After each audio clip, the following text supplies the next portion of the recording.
萌宝跟着保安爸爸嫁入豪门，以为能吃香的喝辣的，可他却梦见豪门即将破产，一家人流落街头讨饭度日。刑警大哥遭人暗算，命悬一线；医生二哥摊上医疗事故，黑化为刽子手；总裁三姐遭遇凤凰男，公司被掏空；明星四哥被偷了气运，顶流变乞丐。眼看热乎乎的软饭还没吃就凉了，米宝心酸的叹了口气，愁得头都大了。几秒后，他嗷呜一声，埋头就抱着蛋糕吃了起来。不管了，多吃一口算一口，这么好吃的蛋糕以后就都吃不上了。米宝越想越难受。这时，耳边忽然响起了一道笑声，他好奇的扭头看去，傻乎乎的，哥哥你在对着我笑吗？段泽原本烦躁的情绪瞬间好了不少，他饶有兴致的坐到米宝旁边，看着他脸上的小奶标，指尖不安分的搓了搓，我能捏捏你的脸吗？还没问完，台上司仪的声音就传来了，请新娘新郎交换戒指，他的任务来了。米宝愣愣的看着手上吃了一半的蛋糕，一把将蛋糕塞进段泽手里，小眉头纠结又不舍，软糯糯的开口，哥哥帮我拿一下。说完，米宝像是个矮墩子一样，迈着小短腿哒哒哒的跑到台上，爸爸，戒指！手里冷不丁被塞过来一个啃得七扭八歪的蛋糕，段泽猛了下，下一秒就看到小矮墩迈着小短腿哒哒跑到台上，冲着那男狐狸精喊了声爸爸，瞬间脸都黑了。他旁边的经纪人也傻眼了，这就是你那后爸带来的小拖油瓶啊！等米宝送完戒指，从台上下来没找到段泽，小身体在大长腿中横冲直撞，终于在后花园找到他了。他忙着吞云吐雾，一张俊脸满是不耐，看上去凶巴巴的。那块小蛋糕被随意扔在一旁的石头上。哥哥！米宝惊喜的叫了一声，小胖手抹了把头上的汗，张开藕结似的小胖胳膊就朝他跑了过去。谁是你哥哥？段泽恼羞成怒的看着他，一想到自己刚才还觉得他可爱，就觉得自己被骗了。米宝顿时脚步一停，愣在原地，无措的捏了捏手指，有些委屈。哥哥，小脸上满是无辜和不解。他偏开头不看他，深吸一口，冷着脸道：滚开，别烦我，跟那男狐狸精一样讨厌。说完不知为什么心里更烦了。米宝看着他，忽然转身就迈着俩小短腿跑了，不一会儿又折了回来，两只小手小心翼翼的捧着块蛋糕跑到他跟前，踮着脚尖努力伸长小短手把蛋糕递给他。哥哥吃完甜甜的蛋糕就开心了。每次他不高兴的时候，爸爸就是这么哄他的，只是大部分时间都是把他抱在蛋糕店外面，看柜子里面展示的小蛋糕，只能看看，买不起。段泽没想到他会这么说，一低头就对上了小姑娘亮晶晶的眸子，眼里全是他，他的心跟着颤了下，下意识接了过来。米宝冲着他笑了下，露出几颗小米牙，把他吃了一半的那块拿了过来，拉着他的手就在地上坐了下来。哥哥快坐呀！段泽本来不想坐的，但小丫头不知道哪里来的那么大力气，硬是把他拉得一个踉跄，跟着坐在他的身侧。恰好看到他经纪人冲他戏谑的眨眼，还说不喜欢人家小姑娘，这不多配合啊，以后就是兄妹俩，一家人了，正常。段泽脸都黑了，他懂个屁！他一脸不爽的看着让他丢了面子的小丫头，忍不住又瞪了他一眼。可米宝不在乎，米宝只盯着段泽手里的小蛋糕，吸溜着口水，催促道：哥哥你吃呀，不要浪费，以后就吃不到这么好吃的蛋糕了。闻言，段泽冷笑一声，怎么有你们在，以后我就只能吃糠咽菜了呗？米宝摇头，回想着梦里他摆着破碗，拉着二胡街头乞讨的画面，认真道：哥哥你想多了，菜你都吃不到，你以后只能吃馊馒头了。臭小孩，居然还敢诅咒他！他不爽的吃着蛋糕，几口就吃完了，随即站了起来，大步离开。米宝却屁颠屁颠跟在后面，怎么赶也赶不走。他拉着脸回头道：你一直跟着我干嘛？米宝摆了摆手，哥哥你走你的，不用管我。他想看看他做的梦是不是真的。梦里他看到哥哥走路的时候摔了个屁股墩儿，可惨了。段泽不明所以，翻了个白眼，大步流星的往前走去，佯装不经意间回头，就看到米宝扒在门上，探出小脑袋看着他，鬼鬼祟祟的瞪了他一眼。他收回目光，刚走几步，没注意到脚下不知道有谁扔了块西瓜皮，他踩在上面，呲溜一下就滑倒了，砰，屁股重重砸在地上。段泽表情扭曲，哎呀！米宝惊呼一声，小胖爪捂着眼睛撕了一声，摸着小屁屁，仿佛摔的人是他一样。哇，果然摔了个大屁股墩儿，跟他梦见的一模一样。米宝瞪大眼睛，迈着小短腿就跑了，焦急的找到顾谦，把他拉到角落里，带着几分哭腔道：爸爸，爸爸，怎么办呀？妈妈家里真的要破产了，我的梦成真了。顾谦愣了下，安慰道：可能只是做个梦而已，不用想太多。米宝却摇头，拿出一个龟壳晃了晃，委屈的瘪嘴。可是爸爸，你忘了我还会算卦的吗？我的梦都会成真的。顾谦一开始也不信，但他几次找人，米宝都精准的算出了那人的位置，他就知道小闺女是真有本事了。想到他刚才说的，他脸色一紧，你能算出来什么时候会破产吗？米宝点头又摇头，应该是冬天，满地都是雪，妈妈和哥哥们大冬天的被赶出去，身上的衣服也不多，可可怜了。顾谦的手也微微攥紧，段家家业传承近100年了，几个孩子又都很有出息，没什么败家子，怎么会破产呢？顾谦蹙眉疑惑道：只有妈妈和哥哥，我和你不在吗？米宝歪着小脑袋仔细回忆了一遍，摇头，没有爸爸，也没有米宝，这是怎么回事？顾谦也还在想，米宝就先气呼呼的鼓着腮帮子，瞪大眼睛道：是不是爸爸你见妈妈家里破产了，就抛弃妈妈跑了？顾谦嘴角抽了抽，抬手就在他脑袋上敲了下，这话谁跟你说的？米宝戳了戳肉乎乎的手指头，大家都这么说的呀，说爸爸你是吃软饭的，和妈妈结婚就是为了他的钱。说到这里，米宝挥了挥小拳头，奶凶奶凶的，爸爸，你要是敢为了钱抛弃妈妈，我就揍你，以后也不给你养老了。顾谦好笑的在他头上揉了下，有些无语，你想多了，爸爸也不是那种人。米宝一拍脑门，我想起来是什么时候了，妈妈哥哥们被赶出去的那天，我听到电视里有人说蛇年大吉。闻言，顾谦神色一凛，今年是龙年，蛇年就是明年了，除夕之夜，段家就要破产了，距离如今只剩半年时间了，只是段家怎么会在这么短的时间内就破产呢？米宝也不知道，就是很发愁，他仰头看着顾谦，爸爸怎么办呀？要吃不上饭了，会不会饿死呀？想到这里，他拉着顾谦的手，爸爸，我喜欢妈妈和哥哥，你帮帮他们，不要让他们去讨饭好不好？想到爸爸连他都养不起，米宝又有些发愁，出主意，要不我教哥哥捡破烂，他长得高，腿长胳膊长，肯定能和老爷爷老奶奶抢得过纸壳子的。段泽一过来就听到这话，好啊，他们父女俩都开始算计着让他去捡垃圾了，这是要把他赶出家门呗。他气得不行，不爽道，小丫头怎么这么坏，知不知道我是谁？当红流量，知道我一天挣多少钱吗？我就是成了胡咖，这辈子都不可能捡破烂的。他用了点劲揪了下米宝的小揪揪，米宝哎呦一声，吃痛的捂着小脑袋，放手。段泽扭头看去，就见他妈正一脸不悦的看着他。作为段氏掌权人，气场全开，他瞬间松开手，老老实实喊了声妈。段云警告的扫了他一眼，又看向米宝，眼神一下子温柔下来，俯身擦了擦他嘴边的奶油，少吃点蛋糕，一会儿就要开饭了。米宝乖乖点着小脑袋，好的。他又看向顾谦，一本正经的叮嘱道，爸爸也乖乖的，要帮妈妈喝酒哦，不要让他多喝，还有没吃的菜也不要扔了，留着下一顿吃，不要浪费，毕竟要不了多久，段家就要流落街头，连住的地方都没有，就这酒席上浪费的钱都够他们一家子用好几个月了。段泽悄悄翻了个白眼，他家可是云城首富，哪里还需要那点钱，多丢人啊。顾谦轻笑一声，给他擦了擦脸，知道了，小管家婆。临走前，段云瞥了眼段泽，警告道，照顾好妹妹，否则的话就滚回公司上班。段泽表情一变，嘴唇抖了抖，悲从心来，果然有后爹就有后妈了，我算是看出来了，这对父女俩，老的狐狸精，小的小绿茶，都不是省油的灯。米宝无辜的看着他，仰着小脸冲他笑得一脸乖巧，哥哥绿茶是什么呀，能喝吗？段泽脸色却更差了，甩着袖子走了。傍晚宾客散去，米宝一手拿着麻袋，一手捡着瓶子，还时不时把桌上客人没吃完的坚果和糖装到他的小包包里。段泽眉头紧紧皱着，嫌弃道，妈，您这找的什么人啊，一个当保安，一个捡破烂，真丢人。闻言，段云蹙眉看着他，我就是这么教你的吗？从哪儿学的看不起人的毛病？当保安怎么了？如果不是顾谦正好路过救了我，我现在早就死了。2个月前，他路过一个商场的时候，竞争对手忽然拿着刀子冲出来，直奔要害，当时距离太近，事发突然，他根本反应不过来，恰好顾谦巡逻经过，一脚踢开那人，救下他一条命。之后2人相识相恋，走到了今天。他不许儿子这么说他。还有，米宝捡垃圾怎么了？那叫勤俭节约，多大人了还不如一个孩子，你也给我滚过去捡去。妈！段泽眼睛一下子就瞪大了。段云不为所动，瞥了他一眼，淡淡道，不捡就回来上班。话落，段泽面无表情的扭头去捡了，但选了个离米宝最远的地方，脸臭臭的，满是不爽。米宝却很没眼力劲的跑了过来，见他捡了半天也就只捡了几个瓶子，不由叹了口气，哥哥笨，你要快一点呀，你这样出去连个水瓶子都捡不到，都被老爷爷老奶奶抢走了。还有，这里面的水要倒出来，收破烂的老板不要这个的，只要瓶子。说着，米宝把瓶子里面的酒倒了。段泽坏心眼的暴毙在一旁看着，等米宝倒干净了，这才慢悠悠道，你倒的酒10万一瓶，你这瓶子一个能挣多少钱？一个瓶子卖8分的米宝。呜啊！米宝看着空荡荡的酒瓶，一屁股蹲的坐地上就哭了，哭声震天。段泽脸上的笑容也忽然僵住，脚尖轻轻踢了踢他，不是，你怎么说哭就哭啊？起来！米宝不起，指着倒掉的酒，2只手握成拳揉着眼睛，哭得更大声了。眼看着他妈又朝他放冷刀子了，段泽一急，一把捂住米宝的嘴，手动闭麦，凶巴巴威胁道，闭嘴，再哭把你扔了。米宝一下子就安静了，瘪着小嘴，小身子一抽一抽的。等段泽松开手，他自己乖巧懂事的一点声音也没发出来，眼泪却哗啦啦往下流着。段泽有些心虚的避开他的目光，板着脸冷硬道，有什么好哭的？家里有的是钱，那点酒还值得你心疼？米宝使劲点着小脑袋，打了个哭嗝，算算他刚才一下子倒掉了40-50万。小姑娘心疼的垂着脑袋，他爸爸一个月工资才4500，这得挣多少年才能挣到这么多钱啊？想到这里，米宝哭得更厉害，对不起哥哥，是我笨乌。段泽忽然有些后悔刚才逗他了，那点钱都不够他家一天利息的，把小姑娘吓成这样子，弄得他心里也不太好受。他有些别扭的说道，我胡说的，那酒根本不值那么多钱的。真的？米宝眼睛一亮，小脑袋蹭的一抬，头上的小揪揪都有精神的翘了起来，眼巴巴看着他。段泽有些想笑，忍住了，点了点头，对，都是喝过的酒，谁会要啊？卖破烂人家都嫌压秤。听他这么说，米宝长长舒一口气，咧着小米牙开心的笑了起来。那我就放心了。他眼睛乌溜溜的，清澈见底，跟葡萄似的。段泽忍不住多看了几眼，小丫头长得还挺可爱的嘛。念头刚一冒出来，他撇了撇嘴，又移开了视线，怀里却忽然撞进一个肉乎乎的小团子。他下意识伸手扶住他，米宝抱着他，吧唧亲了他一口。哥哥，我喜欢你，你真好。小奶团软乎乎的，声音更软，能把人甜化了。段泽下意识想要嘴角上扬，最后关头又赶忙压下了。他嫌弃的推开米宝，去，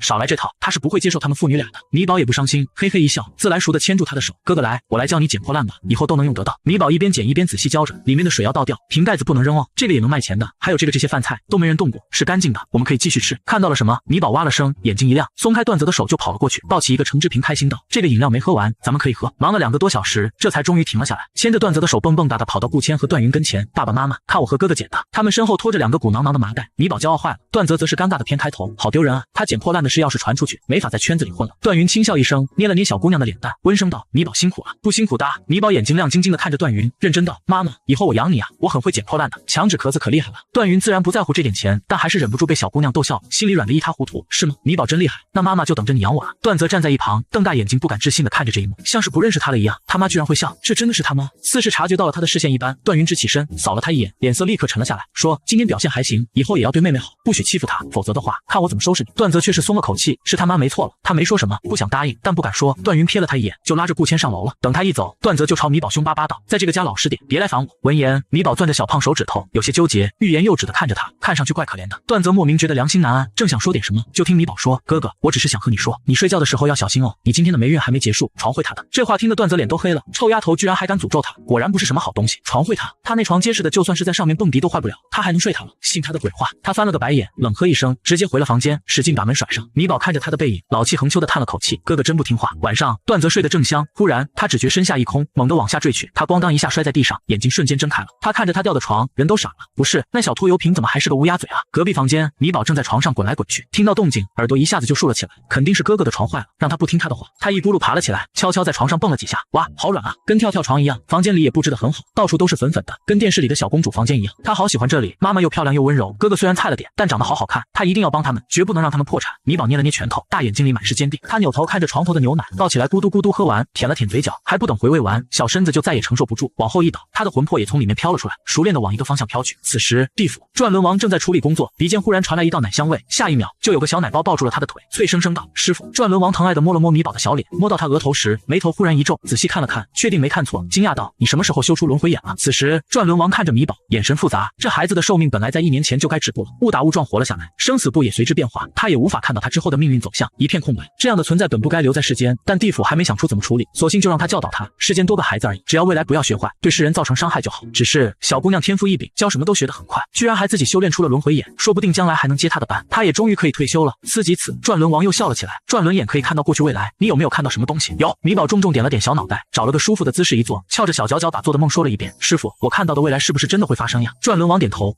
你已修出轮回眼，不会轻易做梦，梦到的就会应验。听到这话，米宝小脸一下子就垮了下来，抱着他的胳膊撒娇道：“师傅，求你帮帮妈妈和哥哥们吧，他们人可好了，我不想让他们去讨饭。”转轮王想了想，摸着他的脑袋说：“能帮他们的不是师傅，是你自己。既然让你看到，那就是上天给你的提示，只要你好好把握机会，扭转乾坤也不是没可能的。”米宝还在想他说的是什么意思，转轮王的手就按在了他头上，轻轻往后一推：“回去吧，记住，好好修炼，多做善事，多修功德，你才能继续活下去。”紧接着，米宝身子一轻，飞快往后飘去。段家，米宝翻了个身，咂巴了下小嘴，抱着软乎乎的小熊玩偶呼呼睡去。天亮后，段泽刚睡下没多久，一个小身影忽然推开门跑了进来，一脸惊慌道：“不好了，哥哥，爸爸妈妈被妖怪抓走了。”几分钟后，段泽顶着鸡窝头，一张俊脸黑得能滴出沫来，眼睛一眨不眨，死死地盯着手机，上面是他妈刚发来的消息：“我们去度蜜月了，妹妹交给你，照顾好她。”那个男狐狸精，他咬了咬唇，心下暗恨，看着小拖油瓶，一脸不爽：“走开，别打扰我睡觉。”米宝也不怕他，摸着肚子可怜兮兮道：“哥哥，要饭饭。”小姑娘眼睛里水汪汪的，段泽差点被萌到了，等反应过来，立刻狠下心，冷声道：“去找王妈给你做饭去。”可是王阿姨不在，回家了，家里就剩我们2个人了。什么？段泽手机一响，看到上面的消息时，倒吸一口冷气，差点晕过去。对了，为了促进你们兄妹的感情，我让所有人都休假了，妹妹的吃穿用行都由你来负责了。可是她连自己都照顾不了啊！段泽一脸生无可恋的倒在床上，米宝晃了晃他的胳膊：“哥哥，叫哥哥也没用，我没钱，不会做饭。”米宝想了想，那我来做吧。说完，他就从床上跳下来，迈着小短腿跑了。段泽嗤笑一声：“你做饭就你个小矮墩，够得着灶台吗？”听着外面的动静，段泽烦躁的从床上起来，打着哈欠，不爽的往外走去。他一下楼，就见米宝踩在椅子上，小手拎着锅铲，小心翼翼的把里面的煎鸡蛋倒了出来。他凑过去看了眼，眉头微挑，看上去居然还不错。哥哥，吃饭了。米宝献宝似的把煎鸡蛋给他，段泽没说什么，面无表情的接过，吃了起来，手指随意划着手机。这时，经纪人给他发了条消息过来：“段总帮你接了个综艺，工作人员一会儿就到，你准备一下。”不是什么综艺，他怎么不知道？此时，经纪人王哥正站在门口，一脸自信的对摄影师说：“我们家阿泽状态很好，很会照顾人，非常适合上你们这个节目。”说完，他推开门，就见段泽翘着2郎腿坐在餐桌边，一旁一个还没他腿高的小姑娘从厨房里出来，一手端着盘子，一手拿着锅铲，关切道：“哥哥，2个煎鸡蛋够不够吃？不够我再给你做几个。”王哥和摄影师一脸懵，你说谁照顾谁？王哥捂着脸，不忍直视。摄影师却动了下耳机，像是听到了什么指令一样，忽然来了精神，摄像头对准兄妹俩拍着，把这一幕一点不差的记录了下来。米宝歪头看着他们，眼神懵懵的，凑到摄像头跟前好奇的研究：“这是什么呀？大哥哥，你要不要吃我做的鸡蛋呀？”摄影师像是找到了什么好素材一样，笑得嘴角都快咧到耳后跟了。段泽听到动静也扭头看了过来，眉头一皱，这是在干什么？王哥赶忙小声说：“这是哥哥当家的综艺，小米宝要不要参加呀？又能挣钱，又能让哥哥照顾你。”段泽的脸瞬间拉长，瞪了他一眼，咬牙切齿道：“谁要照顾这小丫头？”米宝懂了，就是跟哥哥一起上电视，还能和他一直待在一起，正好他也想看看哥哥为什么这么倒霉呢。想到这里，米宝眼睛一亮：“哥哥，带我去吧，我想去，我不用哥哥照顾，我可以照顾哥哥。”段泽拉着个脸想拒绝，话还没出口，王哥就说：“段总说了，你不去也行，那就回去上班吧。”段泽一噎就会用这招，他一脸憋屈，提溜着米宝的后衣领就把人提了起来，放在椅子上：“谁要你照顾？等着我给你煎鸡蛋。”结果在米宝的注视下，段泽走进厨房，噼里啪啦一顿操作，吓得米宝瑟瑟发抖：“哥哥，你要把厨房炸了吗？”段泽面不改色的把锅里的东西扔到垃圾桶里，插着都仿佛什么都没发生过一样坐了回来：“吃饭就你话多。”摄影师也坏，悄咪咪走到厨房，把摄像头对准垃圾桶，里面一个黑乎乎还散发着黑气的东西正静静躺在里面。米宝也凑过去看了眼，回来之后看着段泽叹了口气，默默把他煎得金灿灿的鸡蛋推到他面前，拍着他的手安慰道：“没事的哥哥，有我在打。”听着这话，段泽的脸一点点涨红，听着摄影师和王哥的憋笑声，身子往下缩了缩，恨不得把脸埋在碗里，丢死人了。就在他想用什么办法让导演把这段掐掉的时候，王哥凑过来小声和他说：“对了，阿泽，忘了告诉你了，这个是24小时直播。”段泽本来不想再继续丢脸了，但奈何也知道他妈的脾气，说一不二，他要不去是真能抓他回来上班。没办法，半小时后，他只好捏着鼻子拖着行李箱进了节目组的车。车。米宝脖子上挂着他的小奶瓶，背上背着个大包袱，吭哧吭哧跟在后面，跟背了座小山一样。段泽冷眼看着，也没说帮忙。米宝也不介意，小手一提去放到后备箱里了。见摄影师伸出手想要帮他，冲他灿烂一笑，谢谢叔叔。小姑娘脸又白又嫩，大眼睛笑起来的时候跟小月牙一样，看得人心都化。观众也被蒙了一脸，也开始指责起段泽来，能不能有个哥哥样啊？帮一把怎么了？就是说啊，对外人高冷也就算了，对自己家人怎么也这么冷漠，烦死了！别骂了，我打听过了，这不是哥哥亲妹妹，是他后爸带来的。他妈妈昨天才结婚，他俩才见了没几面，不熟也很正常。那怎么了？就算是路上看到陌生小朋友拿这么多东西，也会搭把手的吧？段泽被骂得狗血淋头，黑粉趁机下场拱火。米宝正坐在旁边研究摄像头，感应到了什么，扭头一看，吓了一跳，哥哥的气运怎么正在流失？米宝立刻朝他扑了过去，一巴掌把他身体里刚跑出来的气运拍了回去。段泽嘶了一声，疼得胳膊发麻，不爽道：“你干嘛？”米宝无辜地看着他，哥哥有蚊子。段泽低头一看，脸又黑了，哪来的蚊子？他看就是这小丫头趁机想打他，嘟囔一声，眼睛一闭，开始装睡。米宝看着他，悄悄往他怀里塞了一张符，回想着刚才的事情，拖着下巴，眼睛一眨不眨地盯着他。好奇怪，哥哥刚才的气运流失的好快，气运就是一个人的好运，如果全都没了的话，就会变得很倒霉。难道家里破产也跟这件事有关吗？米宝掏出铜板算了一卦，看着上面的卦象，小脸顿时一变，不好，有大坏蛋在偷哥哥的气运。车子开了4个多小时，才在一个村子里停了下来。段泽迷迷糊糊睁开眼睛，感觉胸口有什么东西压着，低头就看到了怀里的小奶团。米宝也睡着了，睡得小脸红扑扑的，跟苹果一样，看得段泽的手有点痒。见摄像头没对准他，暗想悄悄捏一下，没人发现吧？他正要动手，忽然感觉怀里湿湿的，仔细一看，就见米宝流着口水，小嘴里还嘟囔道：“小笼包、烤猪蹄、红烧肉、烤大虾、排骨，喝奶奶。”说着说着，他忽然在段泽怀里拱了拱，啊呜一下就朝他胸口凑了过来。段泽吓了一跳，原本摸向他脸的手一下子落在了他的后脖梗上，二话不说拎着他就把他扔到了一旁。什么小苹果，就是个小猪仔，就知道吃，还喝奶，他身上有那玩意吗？米宝一下子被摔醒了，迷迷糊糊睁开眼睛，软糯糯道：“哥哥。”段泽黑着脸下了车，不想理他。米宝赶忙从车上跳下去：“哥哥，你怎么又生气了？”小姑娘一脸茫然，头发都睡乱了，手上还不忘拿着他的小奶瓶咕咚咕咚喝着。看到奶瓶，段泽眼底闪过几分羞恼，甩开他的手，更不想理他了。还好刚才没人拍，不然他这脸可丢大了。殊不知网友们全都看到了，摄影师也憋着笑，肩膀一抖一抖的，没告诉段泽其实他们还有隐藏摄像头，把他的一举一动全都拍下来了。欢迎大家来到哥哥当家，我是主持人大周。主持人走上前自我介绍一番后，简单介绍了下其他组的嘉宾。主持人介绍前几个人的时候，段泽还能和他们保持礼貌，笑着打招呼。到了翟哥这里，他直接冷嗤一声，翻了个白眼，脸上的厌恶毫不掩饰。其他人没有插嘴，都知道他们俩是出了名的对家，以前甚至还打过架。当然是段泽单方面打翟哥。看到他，翟哥露出友好的笑容，朝他伸出手：“泽哥好，好久不见呀。”段泽看也没看他一眼，让翟哥的手落在空中，气氛一下子有些尴尬。翟哥无奈的朝镜头看了眼，耸了耸肩，随即视线又落在米宝身上，弯着腰温声道：“小朋友你好，我姓翟，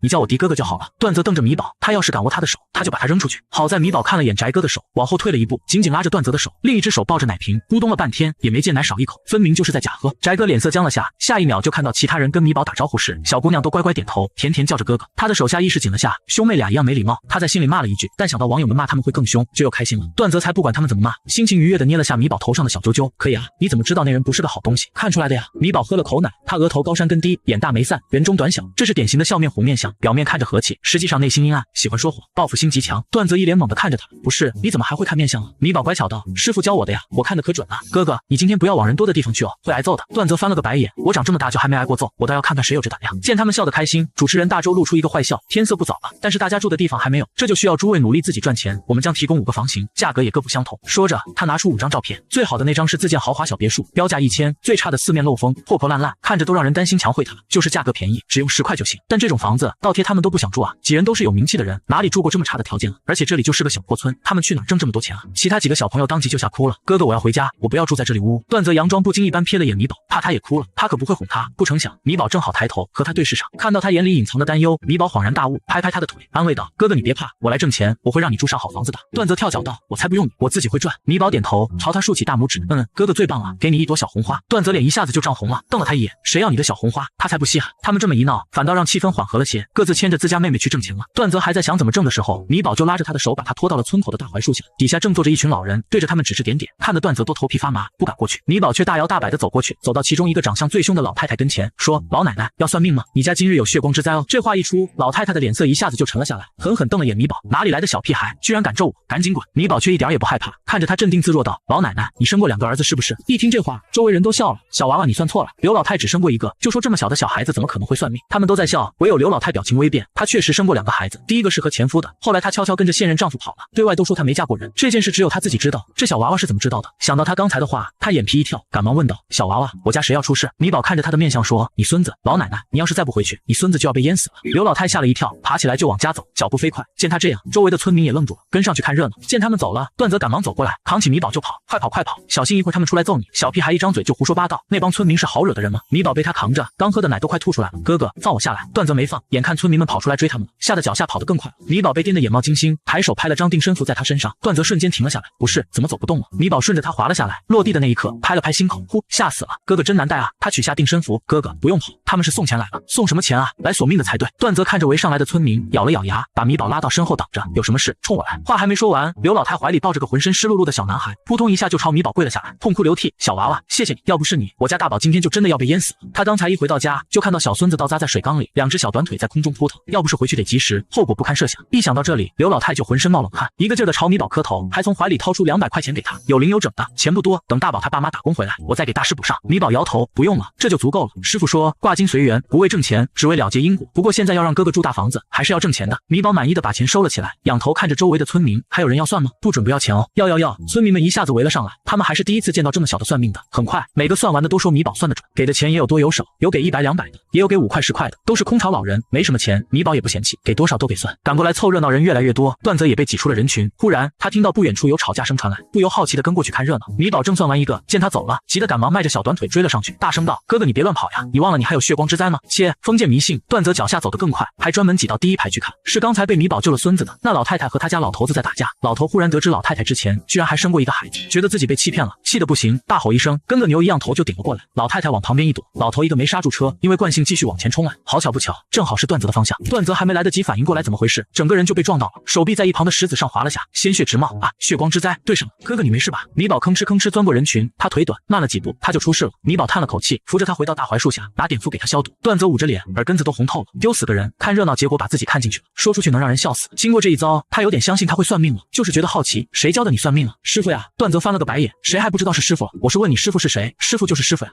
跟小屁孩说话就是说不清楚。给他处理完伤口后，米宝看了一圈，忽然跑到旁边的小卖部里，没多久就抱着一堆零食回来了。他一股脑全塞给段泽，踮着脚尖摸着他的脑袋说：“哥哥乖，你坐在这里吃，不要乱跑了。”同节目组的吉子航和吉子轩兄妹恰好路过，这一幕正好落在他们眼中，看着他的眼神满是惊讶。段泽浑身都红透了，脚趾抠地，恨不得找个地洞钻进去才好，丢死人了，搞得自己3岁小孩似的。吉子轩晃了晃吉子航的手，说：“哥哥，我也想吃好吃的。”哥哥笨，挣不到钱。这下子吉子航的脸也红了，想他堂堂最年轻的导演，也是拿过大奖的，到了这个小村子却无法施展一技之长，这会儿又被亲妹妹鄙视，他有些不服气道：“那些好吃的都是段泽妹妹给他买的，人家妹妹那么厉害。”吉子轩同学，你要反思一下，怎么1分钱都挣不到？吉子轩也懵了，被他给绕进去了。他好奇地盯着段泽和米宝看了看，真的是米宝挣钱，段泽坐旁边负责吃，他有些傻眼，原来是要小朋友挣钱养家的吗？吉子航看着米宝，又看着米宝手上的钱，夸道：“小姑娘，没想到你还会算命呢，真厉害。”话是这么说，但他心里有些不以为意，只觉得是村民们看小姑娘长得好看，心软，所以才给她钱的。米宝抿嘴笑了下，谦虚道：“也没有很厉害了，就一点点厉害，我还有很多要学的呢，师傅才是真厉害。”小姑娘乖巧的样子着实讨人喜欢，吉子航忍不住逗了下她：“我有部电影即将上线，你要不帮我算一下能有多少票房？”米宝看着他，歪着脑袋疑惑道：“什么叫票房？”说了半天，米宝才恍然大悟，原来哥哥是要算财运呀。吉子航点头，米宝看着他财帛宫处溃散的金光，一脸同情的看着他：“哥哥，你1分钱也挣不到，还要赔钱呢。”话音一落，段泽脸色微变，一把捂住米宝的嘴，讪讪道：“吉导不好意思啊，小孩子不懂是胡说的。”新电影是吉子航好几年的心血，听到这话他自然心里不开心，淡淡应了声，牵着吉子轩就离开了。段泽松开米宝，无语的看了他一眼：“以后别乱说了，小心挨揍。”米宝拧着小眉头，义正言辞道：“哥哥，我没说谎，这个哥哥山根有伤，眼睛无神，正是破财之象。”段泽不信，山根上的伤是他不小心被树枝刮到的，眼睛无神是因为他太累了，你是没见他在片场骂人的时候眼睛多有神了。吉子航可是年轻一代最优秀的导演了，家里在圈子里的人脉也很广，不可能播不出来的。亏他还真以为他会算命呢，原来就是瞎猫碰上死耗子了。他撇了撇嘴，没再继续深究，我看差不多有1000了，走吧，该回去了。米宝迈着小短腿小跑着跟着他，还说道：“哥哥，我真的没算错大，你要相信我。”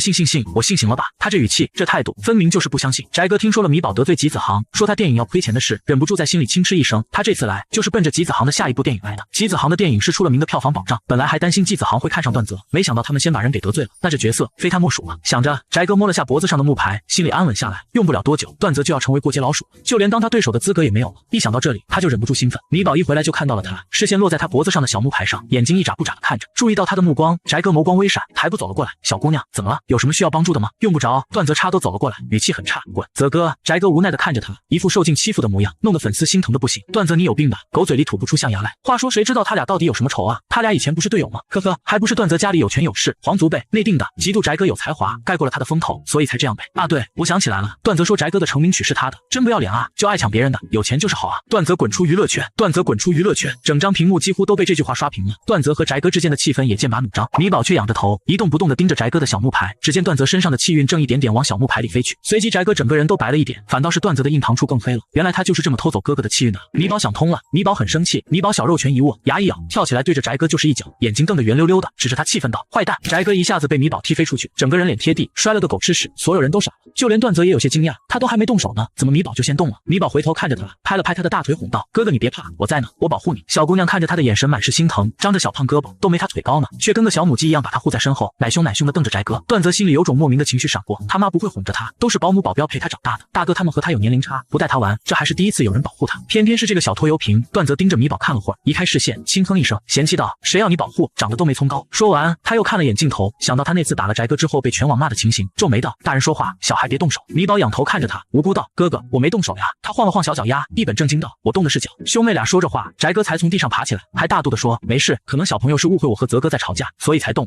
脚的。”他一副不计较的模样，显得段泽和米宝很不懂事，一时间弹幕骂得更凶了。见此，主持人大周立刻上前道：“好了，大家都挣到钱了，现在我们就来分房子吧。”段泽和米宝挣的最多，成功入住大别墅。去大别墅的路上，段泽和米宝说：“以后别当着这么多人的面打人了，要打也找个没人的地儿。”米宝点了点小脑袋，我知道，找个没人的小巷子，套了麻袋再打。段泽惊奇的看了他一眼：“你怎么还知道要套麻袋？怎么听这语气他好像很熟练的样子？”米宝眨巴着不灵不灵的大眼睛说：“爸爸教我的呀，做好事不留名。”他骄傲的拍着小胸脯。段泽无语，打人算什么做好事？米宝理直气壮的说：“打坏人就是做好事啊，我只打坏人，不打好人的，就你歪理多。不过我支持你揍翟哥，他确实不是什么好东西。”摄影师手一抖，都快被他们吓疯了。两位祖宗啊，能不能别再说这种招骂的话了？到底是不忍心。他悄悄调转摄像头，关闭声音。米宝赞同地点着脑袋，对，他确实是坏蛋，还是个小偷，他偷哥哥的气运。闻言，段泽一愣，想到米宝的话，眉头又皱了起来。偷气运是什么意思？米宝老老实实道：“就是气运呀，人没了气运就会很倒霉，拿到气运的人就会走运了。哥哥越倒霉，大坏蛋就过得越好。难怪他这段时间的资源总是掉，反而翟哥资源不断，原来是因为偷了他的气运啊。”段泽咬了咬牙，偷他的东西可是要加倍还回来的。米宝皱了皱小鼻子，他等不及了，他拍了拍段泽的腿，示意他蹲下来，凑到他耳边，顶着一张乖巧软萌的脸：“哥哥，今晚想不想去干点好事？”此时夜黑风高，段泽站在窗边往下看了看，有个问题，他们住在2楼，1楼有摄像机在，他们要怎么出去？米宝看了他一眼，胖爪子扒拉着小罗盘，嘴里念念有词，在房间里转了一圈，最后在一个地方停了下来，就是这里了。紧接着，米宝手在空中一挥，房间里忽然出现了一个黑乎乎的门，里面还隐隐泛着微弱的光。段泽使劲揉了揉眼睛，怀疑是自己眼花了，还没等他反应过来，米宝就拉着他大步往前走去。那门只有米宝身高那么高，段泽下意识捂住头，下一秒，他只觉身上似乎穿过了什么障碍，眼睛一睁，就发现那个门已经不见了，眼前的光线有些昏暗，路上还有不少行人，就是穿什么衣服的都有，还有穿古装的，脸色煞白，不像活人。他隐约还看到了2个人，一黑一白，黑的手拿锁链，白的口吐长舌，还没等他看清，米宝就拉着他从另一个门出去了。刚才的那些情景也全都消失了，只剩下一个现代化的房间，正是翟哥的房间。他和翟凡早就呼呼大睡了。段泽此刻脑海中却满是刚才的场景，直到米宝晃了晃他的手，往他身上贴了张符，又指了下翟哥脖子上的小木牌。段泽清楚的看到他身上钻出来缕缕白光，全都跑到了翟哥的那个木牌里。哥哥，这个就是你的气运了。听到这话，段泽一下子想起了翟哥偷他气运的事，顿时怒从心来，使劲抓着小木牌就想把他拽下来。然而很奇怪，不管他用再大的力气，小木牌都一动不动的，甚至都无法拿起来，像是长在了翟哥身上一样。他拿起桌上的剪刀想去剪掉绳子，结果就那么一根细细的绳子，却剪不断。他不由蹙眉，这是怎么回事？米宝看了眼说：“绳子是特制的，还有符文，一般人弄不下来的，让我来。”米宝走上前，小手抓着小木牌，也没见他怎么用力，就拽了下来。小胖爪一收，小木牌就化作了木屑。段泽眼睛一下子就瞪大了：“你不是说一般人弄不下来？”米宝乖巧的眨了眨眼，2只小胖爪托在脸颊边，眼睛亮晶晶道：“爸爸说我不是一般人。”段泽撇了撇嘴，真不谦虚，那这就结束了。米宝摇头：“没呢，有好多气运都通过小木牌转移到大坏蛋体内了，还得拿回来才行，不然的话，哥哥以后就一直都是个倒霉蛋了。只是没了小木牌，翟哥这段时间就不能再偷取段泽的气运了。”段泽大概听懂了一些，不由暗暗咬牙：“那我要怎么做才能拿回气运？”哥哥笨，当然是怎么拿走的怎么拿回来，被抢走的资源抢回来，被抢走的粉丝抢回来，挨过的骂还回去。段泽懂了，哼了声，盯着床上还在熟睡的翟哥，冷笑一声：“在拿回气运之前，我先收点利息好了。”米宝懂，他麻溜的从包里掏出一个黑乎乎的麻袋，一下子跳到床上，兜头套住翟哥的脑袋：“哥哥上！”段泽二话不说就开始揍人，翟哥一下子被疼醒了，还没等他发出声音，米宝就一把捂住他的嘴。翟哥挣扎半天，一个字也说不出来。等到他被打得喊都喊不出来的时候，段泽这才停了下来。就在这时，不远处忽然传来一道哭声，听上去像是吉子轩的声音。米宝立马打开鬼门，拉着段泽跳了进去。翟哥拿下麻袋，愤怒地坐了起来：“谁在打他？”但房间里空无一人，见鬼了！此时小破屋里，吉子轩抱着肿得老高的胳膊，哇哇大哭。吉子航正在冲工作人员发脾气：“这什么破地方，怎么还有蝎子？”导演一个劲儿的道歉，催促人去喊医生来，结果医生正在拉肚子，赶不过来，急得他满头大汗，场面乱糟糟的，也没人注意到米宝和段泽的出现。米宝跑到床边，盯着吉子轩的伤口看了看，然后掏出镊子把毒针取了出来，然后又从包里翻出一个药膏来了给他涂上，一边涂一边给他呼呼：“姐姐别怕，一会儿就不疼了。”药膏凉凉的，很舒服，好好像确实好一些了。季子轩看着米宝，他明明比自己还矮，却莫名有种安全感，至少感觉比跟臭哥哥在一起安全多了。姬子航一回头就看到米宝在给姬子轩抹药，顿时眉头一皱，一把米宝推开。你在干什么？什么乱七八糟的东西就给他妹妹抹，出了事谁负责？米宝没防备，一屁股坐在地上，肉嘟嘟的屁股还在地上弹了一下，不疼但丢脸。见状，段泽脸色一沉，快步上前把米宝拉了起来，冷冷盯着姬子航，你没看到你妹妹已经好很多了吗？恰好这时候医生也来了，检查完之后咦了声，毒针已经拔出来了，药也很对症，谁处理的？众人表情古怪，看向米宝。姬子航有些尴尬，他哪知道米宝居然用的药是对的啊，他还当小孩子胡闹呢，谁让他今天胡说八道，弄得他对他没什么好印象。姬子轩也反应过来了，没受伤的脚一脚就朝姬子航踢了过去。哥哥坏，我不要跟你一起住了，我要跟妹妹住。米宝揉了揉小屁屁，不严重，但是他不高兴了。听到姬子轩的话，他眼睛转了转，姐姐，你跟我住一起，我家房子可漂亮了，还有好多好吃的。姬子轩一听，二话不说就下地开始穿鞋，结果他忘了腿上还有伤，脚一挨地就朝地上栽去。米宝稳稳扶住姬子轩，小手一挥，霸气道：哥哥，抱人，咱们走。段泽立刻照做，把姬子轩抱了起来。米宝背着手，迈着258万的步伐，绕着姬子航转了一圈，小眼神挑衅的看着他，哼，你敢欺负我，我就拐走你妹妹。临走前，米宝扭头看着姬子航的面相，眼睛咕噜噜转了下，叉腰道：我要是告诉你晚上房子会塌，你该不会害怕，不敢住在这里了吧？姬子航本来是想找导演换个地方的，但听米宝这么一说，立刻翻了个白眼，降种附体，你让这房子塌一个试试，要是能塌了，我跟你姓。米宝歪头盯着他看了几眼，小脑袋跟个拨浪鼓一样使劲摇着，想也不想就拒绝道：不要，我要是带个傻子回去，爸爸会揍我大。姬子航气得嘴都歪了，他才不信，神神叨叨的。当晚，米宝正睡得香喷喷的，外面忽然传来了一阵喧闹声，不好了，房子塌了，吉岛被埋了，快救人！米宝翻了个身，没心没肺的挺着肉乎乎的小肚皮呼呼大睡。翌日，当姬子航一瘸一拐的出现在众人面前时，大家都傻眼了，他目光落在米宝身上，表情有些古怪。昨天就是他说的房子会塌。米宝也看着他，想到了什么，连忙往后退了几步，警惕的看着他，你不许跟我姓，我们老顾家可不要这种笨蛋。姬子航还是第一次被这么嫌弃，噎得说不出话来，谁稀罕？见翟哥鼻青脸肿的，众人奇怪道：你怎么了？你住的房子也塌了？翟哥摇头，没有。他环视一周，视线最后落在段泽身上，这里和他有仇的就他一个，昨晚打他的是他吗？察觉到他的视线，段泽面不改色的看了过去，一脸嫌弃，跟往常没什么区别，不是他。翟哥垂眸，微微蹙眉，大周上前来公布今天的任务，接下来我们要进行1v1比拼，赢的家庭可以得到一份精致的早餐，输的人就只能吃馒头了。说着，镜头拉到一旁的2份早餐，一份有三明治、沙拉、果盘、牛奶、煎鸡蛋、奶昔，应有尽有；另一份则只是一份孤零零的馒头，连个咸菜都没有，看着就干巴巴的。大周坏坏一笑，接下来就请加油了，能不能吃到精美早餐，就看你们自己喽。游戏规则也很简单，跨越障碍，最先跑到终点的人获胜。障碍物有跨栏、平衡木、高墙、低桩网，这些都好说，最难的是最后一关是一个水上木桥，一不小心就会掉到河里。巧的是，段泽抽到了和翟哥一组，仇人相见，分外眼红。翟哥摸着脖子，今早起来，他的小木牌忽然消失了，这让他心里很是慌乱，但又不能表现出来。当下看着段泽，笑道：泽哥，还请手下留情啊。段泽冷笑一声，一句话也没说，只朝他挑衅的竖起了中指，狗东西，看我怎么虐他。米宝仰着小脑袋看着他眉宇间的霉运，发愁的叹了口气，哥哥的能力是有的，只可惜现在他被偷了气运，倒霉透顶，一会儿会从平衡木上摔下来，崴到脚。游戏输了是其次，主要是风头又给翟哥出了，那样哥哥的气运可就拿不回来了。于是他拽了拽他的衣袖，哥哥，我想玩。段泽敷衍道：那你去问问有没有小孩比的。米宝却摇头，手指着翟哥说：不要，我要跟他比。这话一出，翟哥一下子笑了出来。米宝听到了，不高兴的鼓了鼓腮帮子，朝他挥着小拳头说：你等着，看我怎么赢过你。说完，又拉着段泽，拍着小胸膛，气势汹汹道：哥哥，我帮你出气。段泽本来是不愿意的，毕竟让个都没跨栏高的小屁孩去比赛，结果那还用说，但看小丫头一脸认真的模样，他莫名有些不忍心拒绝。去吧去吧，眼看居然让米宝来和他比，翟哥差点笑出来，这不是稳赢的事吗？就算赢过一个小孩子不算什么，但这是他们自己的决定，网友只会骂是他们兄妹蠢，到时候段泽的口碑只会更差。想到这里，他的嘴角都快压不住了，但嘴上还是假惺惺的说：泽哥，这不公平吧？要不还是你来吧，或者我让小帆和米宝比。不用。米宝小手一挥，霸气道：我就和你比，不把他按在地上摩擦，怎么拿回哥哥的气运啊？说着站到起跑线前，做了个起跑的姿势，看上去有模有样的。大周看了眼导演，见导演没说什么，便喊了开始。所有人都不看好米宝，觉得他是在胡闹，单是第一关他就过不去。没想到哨声一响，米宝就跟个窜天猴一样窜了出去，小短腿在地上轻轻一点，他整个人都弹跳了起来，轻轻松松跨过跨栏。反倒是翟哥就算是腿长，不仅速度比不上他，还碰倒了好几个跨栏。紧接着，米宝如履平地般跑过平衡木，又趴在地上蹭蹭蹭就爬过了低桩网。到了最后水桥那一关的时候，米宝肉嘟嘟的小胳膊一张，跟飞一样，脚踩在木桥上，眨眼的功夫就跑到了水对岸。此时翟哥才刚磕磕绊绊的过了第2关而已，完败！我的妈呀，我看到了什么？他是飞过去的吗？幸好段泽没上，就他那大长腿跟摆设一样，还没我们米宝这小短腿倒腾的快。米宝，你的腿才短，你全家腿都短！哈哈哈哈哈哈！所有人都惊呆了，网友更是被狠狠震惊了一把。瞬间，米宝的直播间涌进了一大半的人。米宝脸不红气不喘的跑到段泽跟前，喜滋滋道：哥哥，我赢了！这下子哥哥的气运能回来了吧？下一秒，米宝就看到有浅浅的金光从手机里飘了出来，这是来自网友的喜爱，太好了，气运来了！然而下一瞬，这些金光绕过段泽，全都落在了米宝身上。哎，米宝人都傻了。过了一会儿，他反应过来，小手赶忙挥赶着，不对不对，你们走错了，该去找我哥哥，我不需要气运啊，哥哥才需要。然而气运根本就赶不走，米宝急得满头大汗，嘴唇颤抖几下，哇的一声就哭了。哥哥，我对不起你，呜呜呜！小姑娘赢了还哭，看得人莫名其妙。段泽也有些懵，下意识哄道：没对不起我，你赢了，替我争光了，多厉害！米宝搂着他的脖子，小胖脸埋在他的脖颈间，哭得上气不接下气，打了个哭嗝。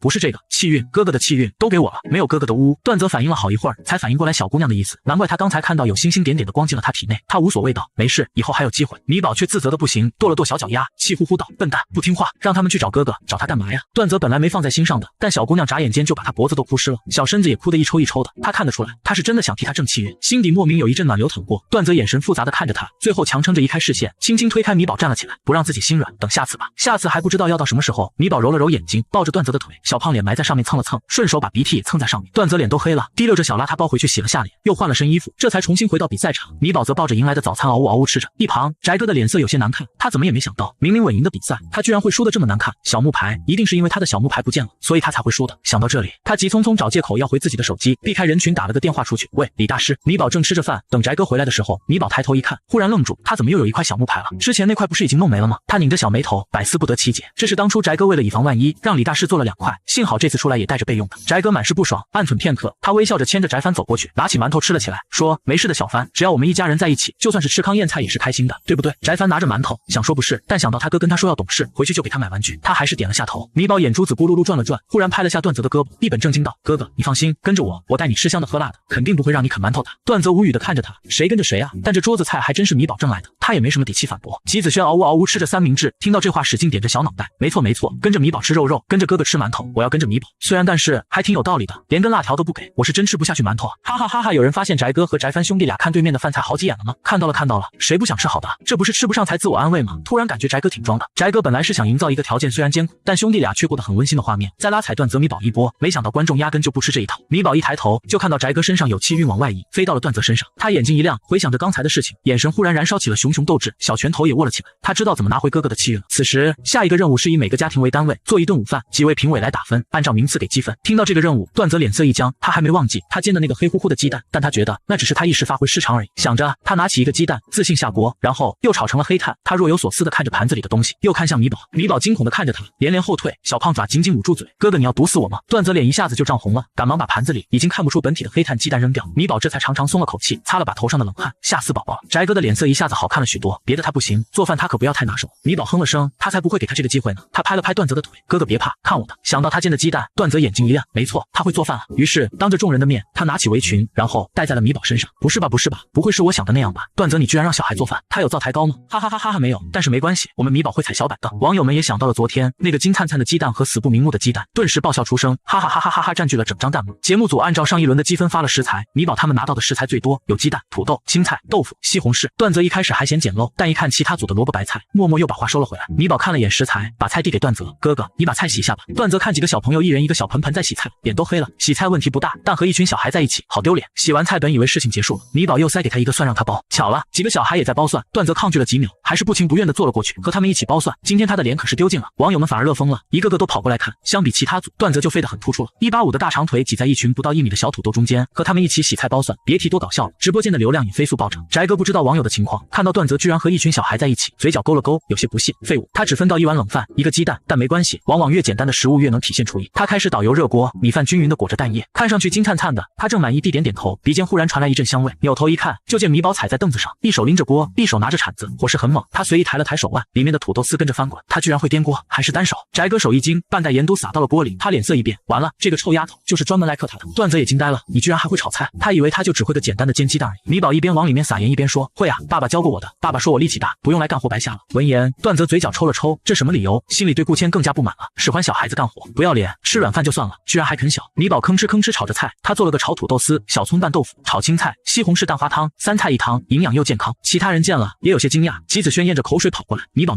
我可以吃你做的饭吗？不等米宝说话，吉子航就把他提溜走了。不可以，你要吃我做的。吉子轩一下子就哭了，哇，我不要，救命啊，哥哥要害我。众人循声看去，目光落在吉子航盘子里如出一辙的黑炭，沉默了。吉导，你妹妹罪不至此啊。吉子航尴尬的不行，段泽忍着笑，脚步不自觉往米宝那边靠了靠。虽然他废，但米宝能干啊，这就叫天生我妹必有用。他丝毫没意识到，他现在已经开始接受米宝是他妹妹这件事了。毫无意外，米宝他们组食材丰富，又有米宝这个小大厨在，顺利拿到了第1名。翟哥的蛋炒饭卖相虽然还可以，但咸的能酷死人，勉强排倒数第2。吉子航色香味一个都不占，看着毒性很强的样子，排最后。翟哥捏了捏拳头，原本这该是他大放光彩的一个环节，又被这兄妹俩给毁了，这个仇他一定会报的。下午最毒的日头过去，大周走过来说，大家休息好了吧？那正好来活动一下，我们来玩最后一个游戏，听歌识曲。这一轮的比赛规则也很简单，听到音乐后，最快回答出歌曲名称的人获胜，一次记忆积分。听到比赛项目，段泽抖擞精神，捏了下米宝的小揪揪，自信道，这局就交给我吧，他可是中华小小曲库。翟哥也捏着拳头，势必要扳回一局。米宝坐在小板凳上，高兴地挥舞着小拳头，哥哥加油！很快，大周就开始播放音乐，前奏一出，段泽就率先回答道：“你的名字？”大周回答正确，恭喜得一分。第二首开始，段泽又抢先道：“没想到，回答正确。”第三首，他打了个哈欠，说2、3句，回答正确。连续10首，段泽抢到了6分，遥遥领先。米宝眼睛亮晶晶地看着段泽，两只小胖爪使劲鼓着掌，拍得手都红了。很快，又一首歌播放出来了，这一次段泽没抢，翟哥抢着说道 ：“Summer， 这是我唱的。”这话一出，大周的表情有些奇怪，尴尬道：“回答错误。”翟哥脸上的笑容一僵，段泽扯了扯嘴角，慢悠悠道：“是火。”大周回答正确。这下子，周围人的表情就很奇怪了，翟哥居然连自己唱的歌都没听出来。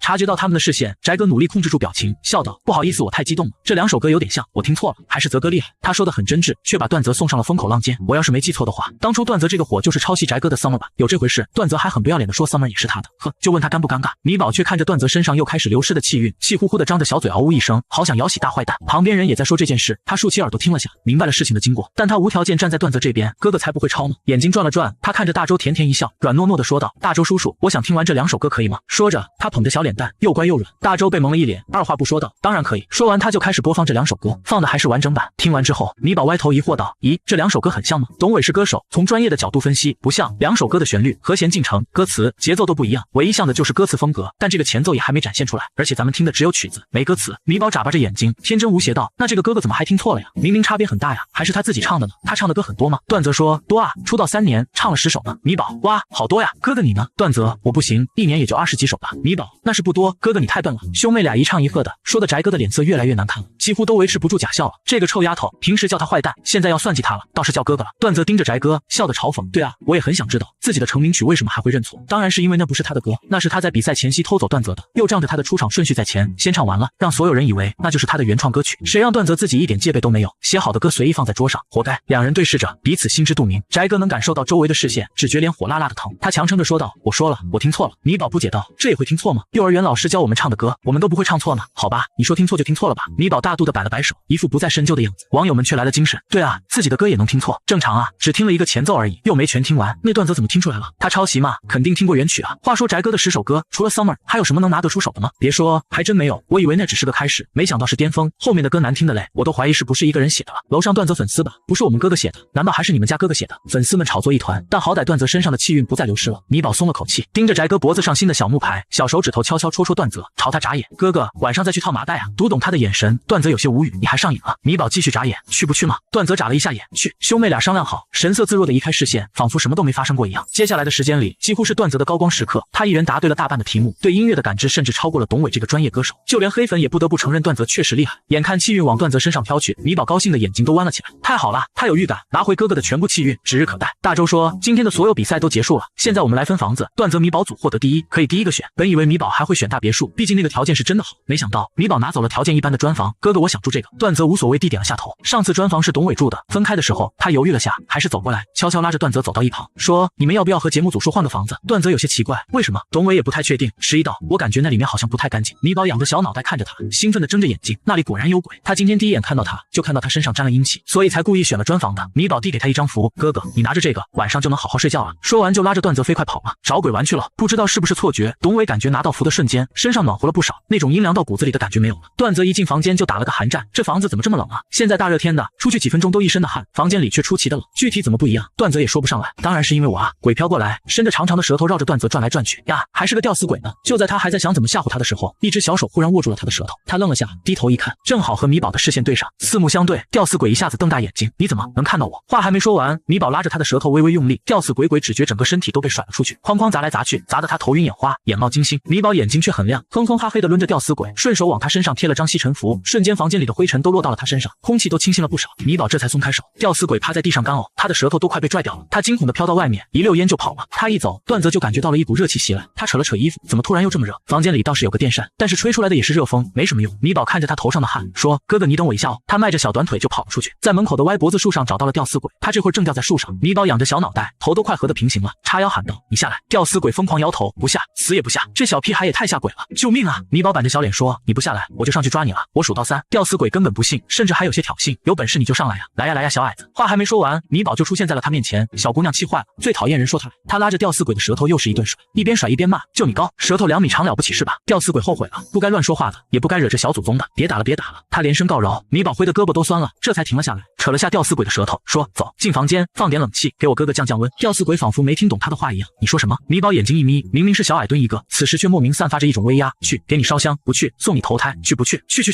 吊死鬼二话不说，立马点头。米宝满意地点了点头，小脑袋带他进去了。吊死鬼一进屋，段泽就感觉到了凉意，嘟囔道：“怎么又开始冷了？”米宝眼刀子一下子飞了过去，冷气收点。吊死鬼一个哆嗦，赶忙收了点阴气，随后小心翼翼地问道：“小大师，这样可以了吗？”米宝看向段泽，哥哥还冷吗？还行吧，正好。段泽看了眼米宝，见他手在空中好像拉着什么东西，随口问道：“你手上拿着什么？”米宝低头看了眼，老老实实道：“吊死鬼的舌头啊。”此时段泽一脸震惊：“你说你拿着什么？”吊死鬼的舌头呀。米宝乖巧地重复一句，又递给他一张符：“哥哥你看，就是这个。”说话间，他把手伸过去，段泽顺手摸了下，下一秒就看到他嫩白的小手上正抱着一根舌头，顺着舌头看去，是个脸色灰白的男子。见他看来，吊死鬼讨好的冲他笑了下，他一笑，舌头看起来更长了。段泽倒吸一口凉气，吓得立马把手上的舌头一扔，一下子跳起来蹦到床角，惊恐道：“这什么鬼东西？”米宝冲他竖起个大拇指：“哥哥真聪明，这真的是鬼还是吊死鬼哦？”段泽都快吓晕了，小丫头长得白白嫩嫩的，怎么一天天玩的东西这么吓人啊？鬼他都敢玩，熊孩子！急忙摆手：“你快让他走！”米宝有些犹豫，可是哥哥放走他，房间里就又会热了，你确定要让他走吗？这下子段泽也犹豫了，真的好难选啊，这房子确实挺凉快的。最后段泽在热死和吓死之间，他选择了纠结死。纠结半天，他看着吊死鬼进来，咬了咬牙说：“那能不能让他离我们远一点？”这个可以。米宝指着吊死鬼凶巴巴道：“你蹲在角落里，不许跑，不许吓唬我哥哥，不然我揍你！”说着挥起粉嘟嘟的小肉拳。吊死鬼委屈巴巴的往角落里走去，蹲在地上抱着自己的舌头，不敢说话。呜呜，现在的小孩怎么这么凶啊？此时米宝却借了段泽的手机，他想爸爸了，想和他说话。顾谦这会儿和段云在一起，打给他就行了。妈妈！米宝看着屏幕里的人，奶呼呼叫道。段泽撇了撇嘴，他改口倒是快。段云看到他，眼神一下子也柔和了下来，温声道：“米宝，这2天过得怎么样？”米宝连连点着小脑袋：“好呀，特别好，哥哥对我可好了。”说着，米宝拿着手机凑过来，让段泽一起看屏幕。段云看到他，表情也一下子严肃了起来，声音里透着些冷意：“照顾好米宝，我也在看直播。对了，我给你报了厨师课，你等录制结束就去上吧。这么大人了，还要米宝给你做饭吃，丢不丢人？”段泽眼睛一下子就瞪大了：“妈，你也太偏心了。”段云懒得理他，视线又落在米宝身上：“米宝好好玩，哥哥要是敢欺负你就跟我说，你爸爸也在我旁边，你们聊。”爸爸！米宝兴奋地叫了一声：“我想爸爸了，特别想。”米宝一边说着，一边伸长小胖胳膊画了个大大的圆。段泽翻了个白眼，把他的胳膊按了下去：“有那么想吗？就个吃软饭的有什么好想的？”米宝却是真的想了，他瘪了瘪嘴，有点想哭：“爸爸，你什么时候回来啊？我想吃你做的饭了。”顾谦搂着段云，舒服地躺在沙滩上，哄小闺女道：“爸爸还得1个月才回去，米宝是最勇敢的宝宝，对不对？”米宝鼓了鼓腮帮子给自己打气：“对，没错，米宝最乖了，爸爸和妈妈好好玩吧，我会照顾哥哥的，妈妈也放心哦。”段泽一听这话，有些炸毛道：“明明是我在照顾你。”顾谦轻笑一声，很给面子地说：“那就谢谢阿泽了，还就是米宝肠胃不好，不要给他吃太多东西。”段泽不耐烦道：“知道了，肠胃不好。”他看小丫头胃口很好吗？临挂断电话前，段云警告地看了眼段泽：“照顾好妹妹，别把妹妹教坏了。”恰好此时米宝正在掏最丑的麻袋，一想到一会儿要干坏事了，就兴奋地在床上滚来滚去。到底是谁带坏谁啊？段泽撇了撇嘴，不服气道：“你都把我带坏了，回去我就告状，让我妈揍你。”一听这话，米宝就急了，认真道：“我这是干好事，不是坏事。那你把这事跟我妈说，看她信不信。他妈就是被他们父女俩给骗了。”段泽痛心疾首地想到。好不容易等到晚上，节目组把镜头关了，米宝悄咪咪探出小脑袋来，又伸出小手指头开始戳哥哥。段泽咬牙，就该让他妈看看到底是谁带坏谁。不过他也确实很想揍翟哥就是了。走吧，他小声说。米宝立马从床上跳起来，打开鬼门，带着段泽就走了进去。翟哥顶着一张猪头在镜头前晃荡了一天，依旧没找出来是谁打的他。他今晚决定不睡觉，正想着，一个身影忽然朝他冲了过来，他还没看清人是谁，头上忽然就多了个麻袋。米宝在第一时间就捂住了他的嘴，紧接着噼里啪啦的流星拳就落到了他身上，直打得他眼冒金星。打了一会儿，外面传来了翟帆的声音，在他进门的前一刻，米宝打开鬼门，带着段泽大摇大摆的走了。啊哥哥你怎么了？翟帆惊恐道，看着翟哥鼻血横流，急忙去叫医生。医生很快就来了，检查完之后说鼻骨骨折，你这是撞到哪了？他还想知道呢。翌日，翟哥浑身上下裹得跟个木乃伊一样，把众人吓了一跳。翟哥疼得说不出话来，导演建议他别参加了，去医院。他要查出来是谁打的他。他记得昨天捂他嘴的手是热的，肯定是人，不是鬼。不光如此，那个手还很小，是个小孩的。他的视线又落在段泽和米宝身上，就他俩的嫌疑最大。段泽和米宝正一人抱着一个碗，吃的喷香，看得翟哥想吐血了。饭后，大周说，今天是我们在东西村的最后一天了，为了感谢村民们的照顾，今天我们的任务就是帮村民们干活，干什么活可以自行决定，最后得到最多村民喜爱票的组可以获得我们第1期的冠军，有奖励哦。村里今天恰好有家结婚，能干的活多，翟哥率先抢到一个洗菜的活，看他帮忙，村里人都一个劲儿的夸他。翟哥低头笑着，这里人最多，这次的冠军一定是他。好巧不巧，段泽和米宝来的也是这家。他们到的时候，新郎正好过来接亲，锣鼓声停了下来，一道脆生生的童声忽然传了过来。可是这个叔叔是有媳妇的呀，一个人可以娶2个媳妇的吗？恰逢最安静的时候，这话一下子传到了所有人耳中，众人扭头看去，就看到是个小姑娘，这不是给他们算命的小神算吗？听到这话，新郎脸色微变，眉头一皱，凶道：哪来的小屁孩，胡说八道什么？我可是头婚。说着，他就要伸手推米宝，然而手还没碰到他，一只大手就伸过来攥住了他的手腕，微微用力，新郎只觉骨头都快被捏碎了，疼得大喊。新娘父母也赶忙走了过来，是不是有什么误会啊？段泽没说话，看向米宝，捏着新郎的手没松开。米宝摇着小脑袋，没有误会，我也没算错，这个叔叔姻缘宫是满的，他不光有媳妇，还有一个女儿呢。臭丫头，让你胡说！新郎急得想踹米宝，段泽眼神一冷，抬脚就在他腿弯处踢了下，新郎一下子跪在地上，叫得更大声了。新郎他妈急了，亲家，你们要是不同意这门婚婚事的话，可以直说，不结就是了。我儿子也不是娶不到媳妇，用不着这么欺负人。新娘父母面面相觑，一个劲儿的道歉，看得人有些不是滋味。人群中，翟哥手上拿着菜，嘲讽的看着段泽，蠢货，在人家结婚的日子说这种话，这不是找打吗？米宝看着周围控诉的目光，有些无措，又见段泽身上的气运再次开始流失了，赶忙拽着他的袖子说：“哥哥，我没算错，我说的都是真的。”段泽分出一只手在他脑袋上揉了下，带着些安抚。他环视一周，脸上的表情一下子有些冷。结没结婚，查一下就知道了。说着，他打了个电话出去。新郎使劲挣扎一下，从地上爬了起来，指着段泽骂道：“要是查出来我没结婚，没孩子，你给我等着！”段泽勾了勾嘴角，漫不经心道：“行啊，我等着。”说着，他拉着米宝走到一旁坐下，戳了下米宝，小声问道：“你说的是不是真的啊？”米宝点头：“当然了，哥哥不信吗？那为什么还帮我？”段泽撇了撇嘴：“还不是我妈说了，要是不照顾好你，她就收拾我，你可别连累我。”米宝眨了眨眼，一把抱住他的胳膊，笑脸也跟着贴了过去。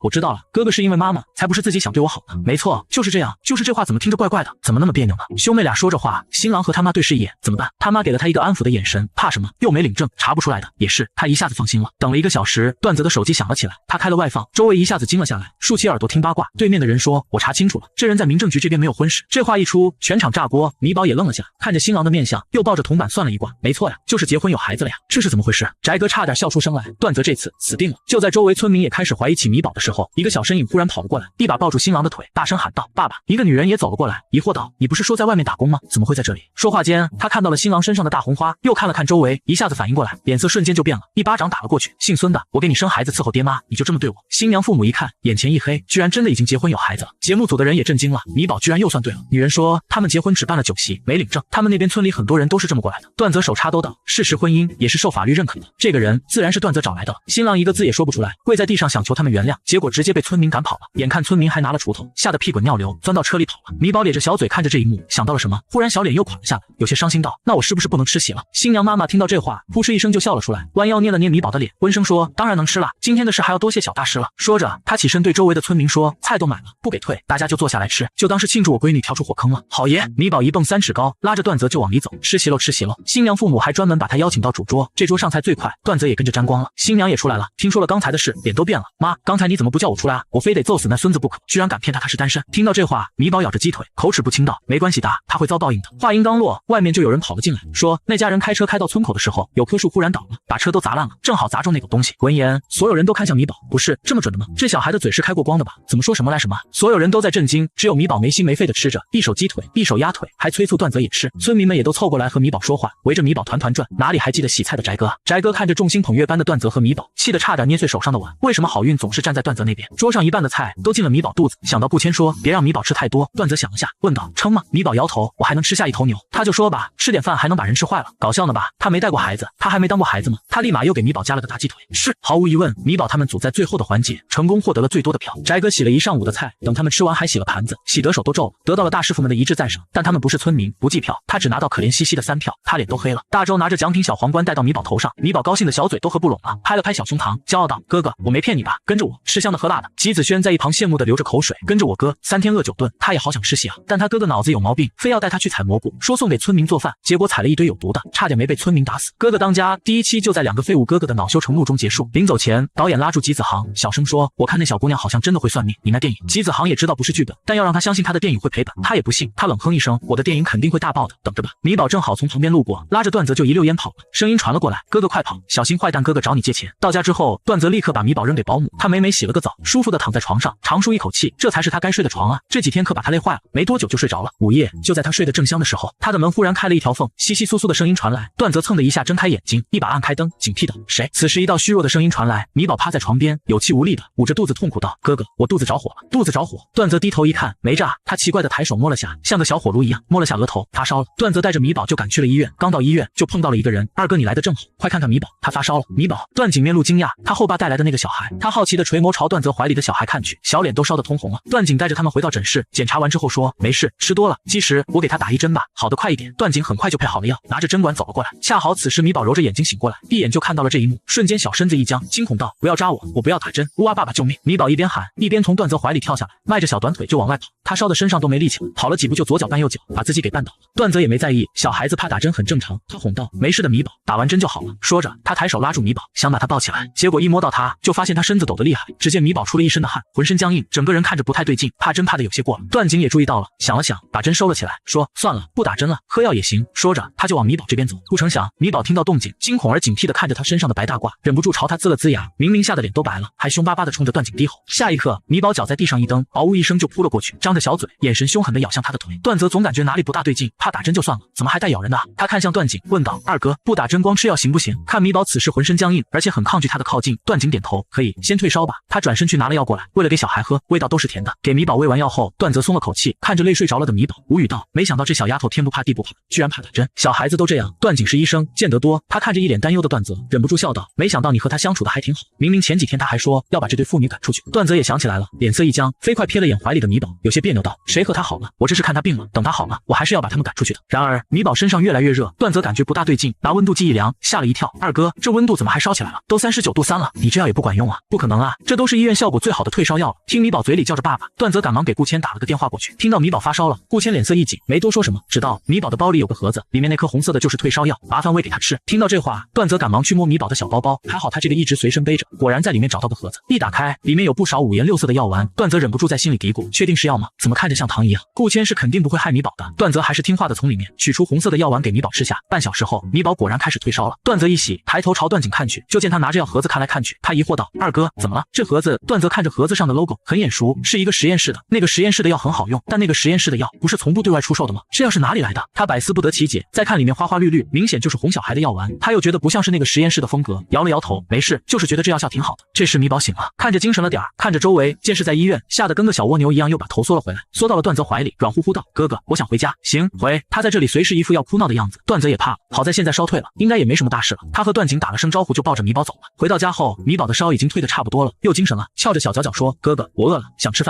恰好保姆做好了三明治，这个健康可以吃。米宝抱着三明治嗷呜嗷呜吃了起来。就在他吃完一个，小胖爪伸向第二个的时候，一只大手忽然伸过来把盘子拿走了。米宝抬头看去，就听段泽说：“吃一个就行了，小心又积食了。”米宝摸着肚子，可怜兮兮道：“哥哥，我饿，还没吃饱。”说着从小包包里掏出一罐奶粉来，晃着小脑袋说：“放6勺，水要40度，谢谢哥哥。”段泽无语的看了眼奶粉罐子，上面连个品牌标志都没有，就一个光秃秃的罐子，奇怪道：“这什么牌子的奶粉？该不会是三无产品呀？”“不知道呀，爸爸给我买的。”“怪不得。”段泽有些嫌弃：“一会儿我给你买个好的，你爸也是，奶粉都舍不得给你买好的，什么乱七八糟的东西就给你喝。”米宝抱着奶瓶，小短腿悬空晃着，乌溜溜的眼睛盯着他看。段泽还是败下阵来：“好了好了，不说你爸爸坏话了还不行吗？小没良心的，忘了昨晚是谁照顾你的了。”米宝扬着小脸冲他笑：“哥哥呀，哥哥对我最好了，知道就好。”段泽翘了翘嘴角，他吃完饭打了个哈欠就去睡了。米宝昨天睡了一晚上，一点也不困，也不闹腾，和生病的时候完全判若两人。他从包里掏出朱砂和黄纸来，在上面画了起来。师傅给他布置了作业，要他一天画10张符。这几天他忙着做节目，都忘了画了，得补上，不然要挨揍了。保姆在旁边做家务，原以为他在画画，走近一看才发现是符，眼神一下子变得有些古怪。新来的小小姐怎么还是个小神棍啊？米宝没注意到他的目光，盼着小短腿坐在茶几边，神色专注地画着符。等段云和顾谦回来的时候，看到的就是这一幕。米宝，段云叫了一声，米宝抬起头，看到他，眼睛一亮，立马跑了过来。结果刚跑一步，啪叽一下又摔到了地上，铺着毯子，摔着不疼，就是摔猛了。顾谦走上前，把烧傻了的小闺女抱了起来，摸了摸她的额头，还好已经不热了，捏了捏米宝肉乎乎的小胖手，有些担忧道：“还有哪里不舒服吗？”米宝想了想，重重点了下小脑袋，在他们紧张的目光中，捂着肚子可怜道：“我好饿，哥哥不给我饭吃。”段泽一出房间就听到了这话，抓狂道：“你再说一遍，我没给你吃饭？小丫头怎么还胡说八道啊？”米宝歪着小脑袋想了下，说：“没给，我要吃，哥哥不给我。”没错呀，他说的是第二个三明治，没说他前面已经吃了一个。段泽气得脸都绿了，没想到他居然还是个小绿茶。好在保姆过来解释了一遍，段泽这才免挨一顿揍。他不高兴的哼了声：“你们怎么回来了？”段云捏着米宝的手说：“米宝病了，我不放心，回来看看。”段泽脸一下子就拉了下来，他小时候生病他都从来没回来看过的，一个小拖油瓶他就这么上心。米宝几乎第一时间就察觉到了他心情不好，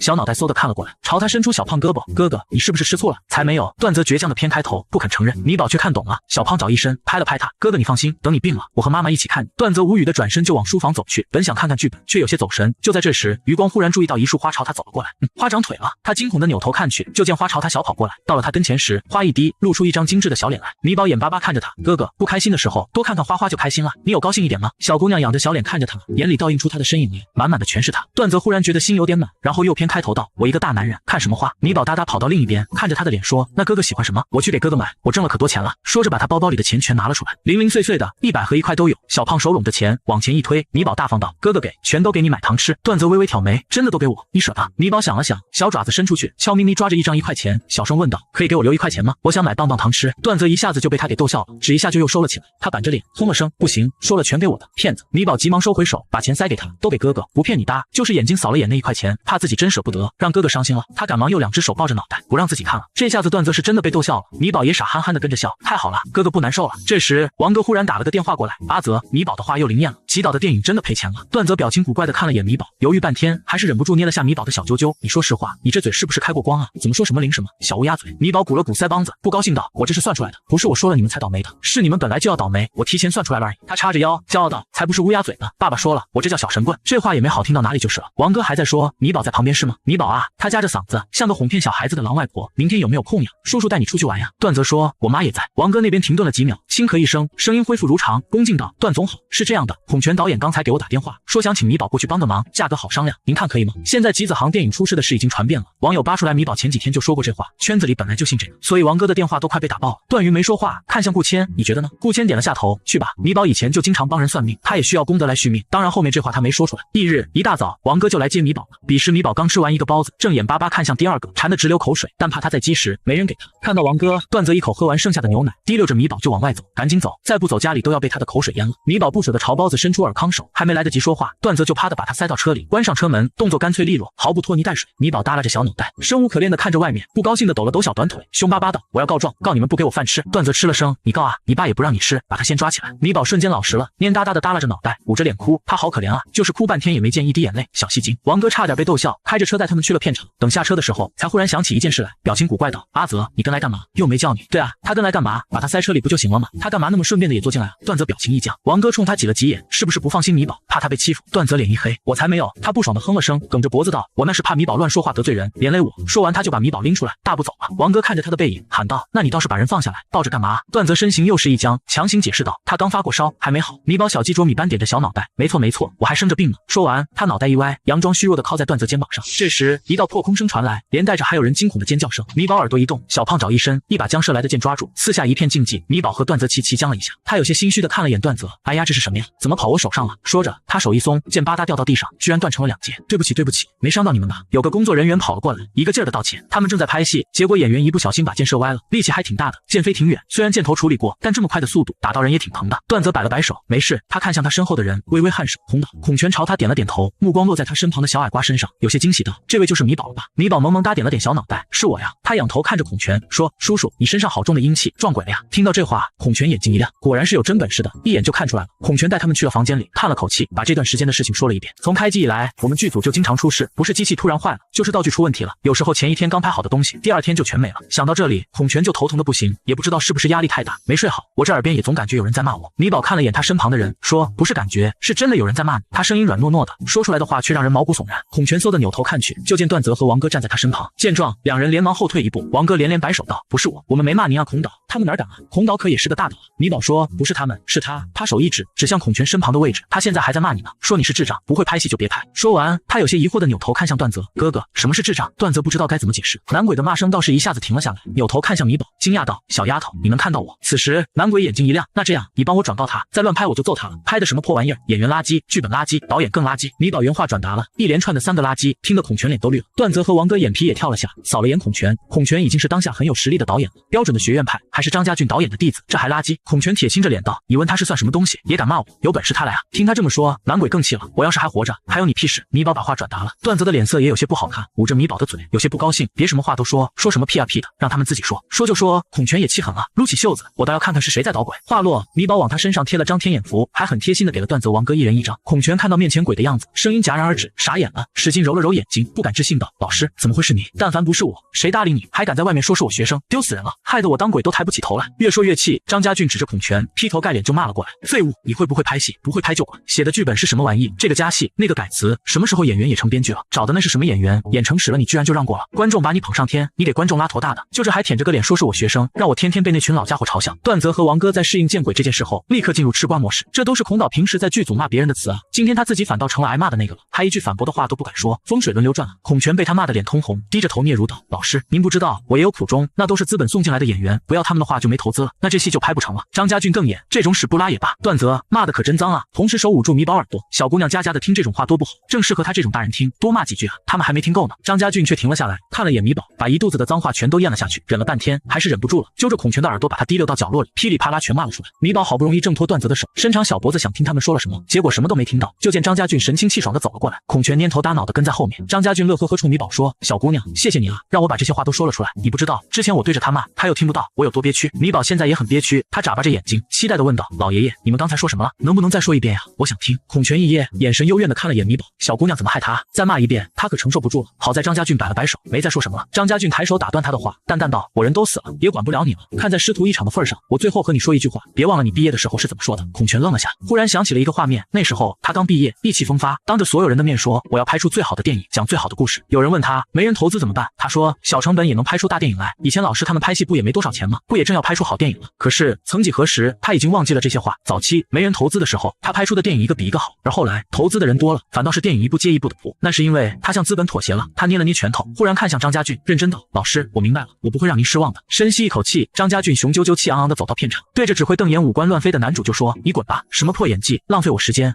他只是一个群演，你来当男主演。”紧接着他又指着演女主的新晋影后骂道：“台词全给我改回去，一个字也不能动，能演也不能演换人。”男主演不敢置信地看着他，孔导，您疯了吧？其他工作人员也这么觉得，这可是天一语点名要捧的一哥啊！张家俊却满意地点点头，他也注意到那个群演了，虽然没什么台词，但很用心，演技十分过关，算他还有点导演的基本判断力。看来他的初心还没彻底丢掉。孔权是找回初心了，吉子航却心态崩了。他从片场出来就看到了米宝，扭头就想跑，米宝却眼尖地看到了他，立马迈开小短腿朝他跑过去，一脸兴奋，贴脸开打：“坏哥哥，你哭了吗？快让我看看！”语气里的幸灾乐祸几乎毫不掩饰。吉子航本来没哭的，他这么一说就想哭了，看着米宝，眼神幽怨。都到这种时候了，你眼里的开心能稍微掩藏一下吗？他是造了什么孽？为什么非要得罪这小祖宗啊？原来他真的会算，其实在节目里就已经看出来了，可是他偏偏要讲，到最后真灵验了，赔钱就算了，还被这小丫头看热闹，看热闹就算了，他还凑到跟前看，一点眼力见都没有。段泽好奇道：“吉导，你的电影为什么不能上映了？”吉子航索性也没瞒着说，吕枪被查出来偷税漏税，吕枪是这部戏的男主演，主演出事，这部戏就毁了。段泽提议道：“要不换个人重新补拍一下，虽然又要花钱，但只要能上映，起码能挽回一点损失。”吉子航：“副导演被查出来立场有问题。”段泽：“那换人呗，只是个副导演而已。”吉子航木着一张脸说：“上面说我这剧组出事的人太多，要再查查还有没有什么问题，不让上，什么时候解封还不知道。”他知道呀。米宝立马掐着小胖手算了下，然后说：“解不了，这辈子都解不了了。谁说他没有眼力见的？他想知道什么，他立马就给他算什么，看他多贴心呀！”“哎，坏蛋哥哥你怎么哭了？”见他眼泪流下来了，米宝惊讶道。段泽无语的看了他一眼，还不是因为他，可别说话了，再说下去感觉吉子航都快碎了。米宝无辜的眨巴着眼睛，递给他一张纸：“坏蛋哥哥你别哭了，没事的，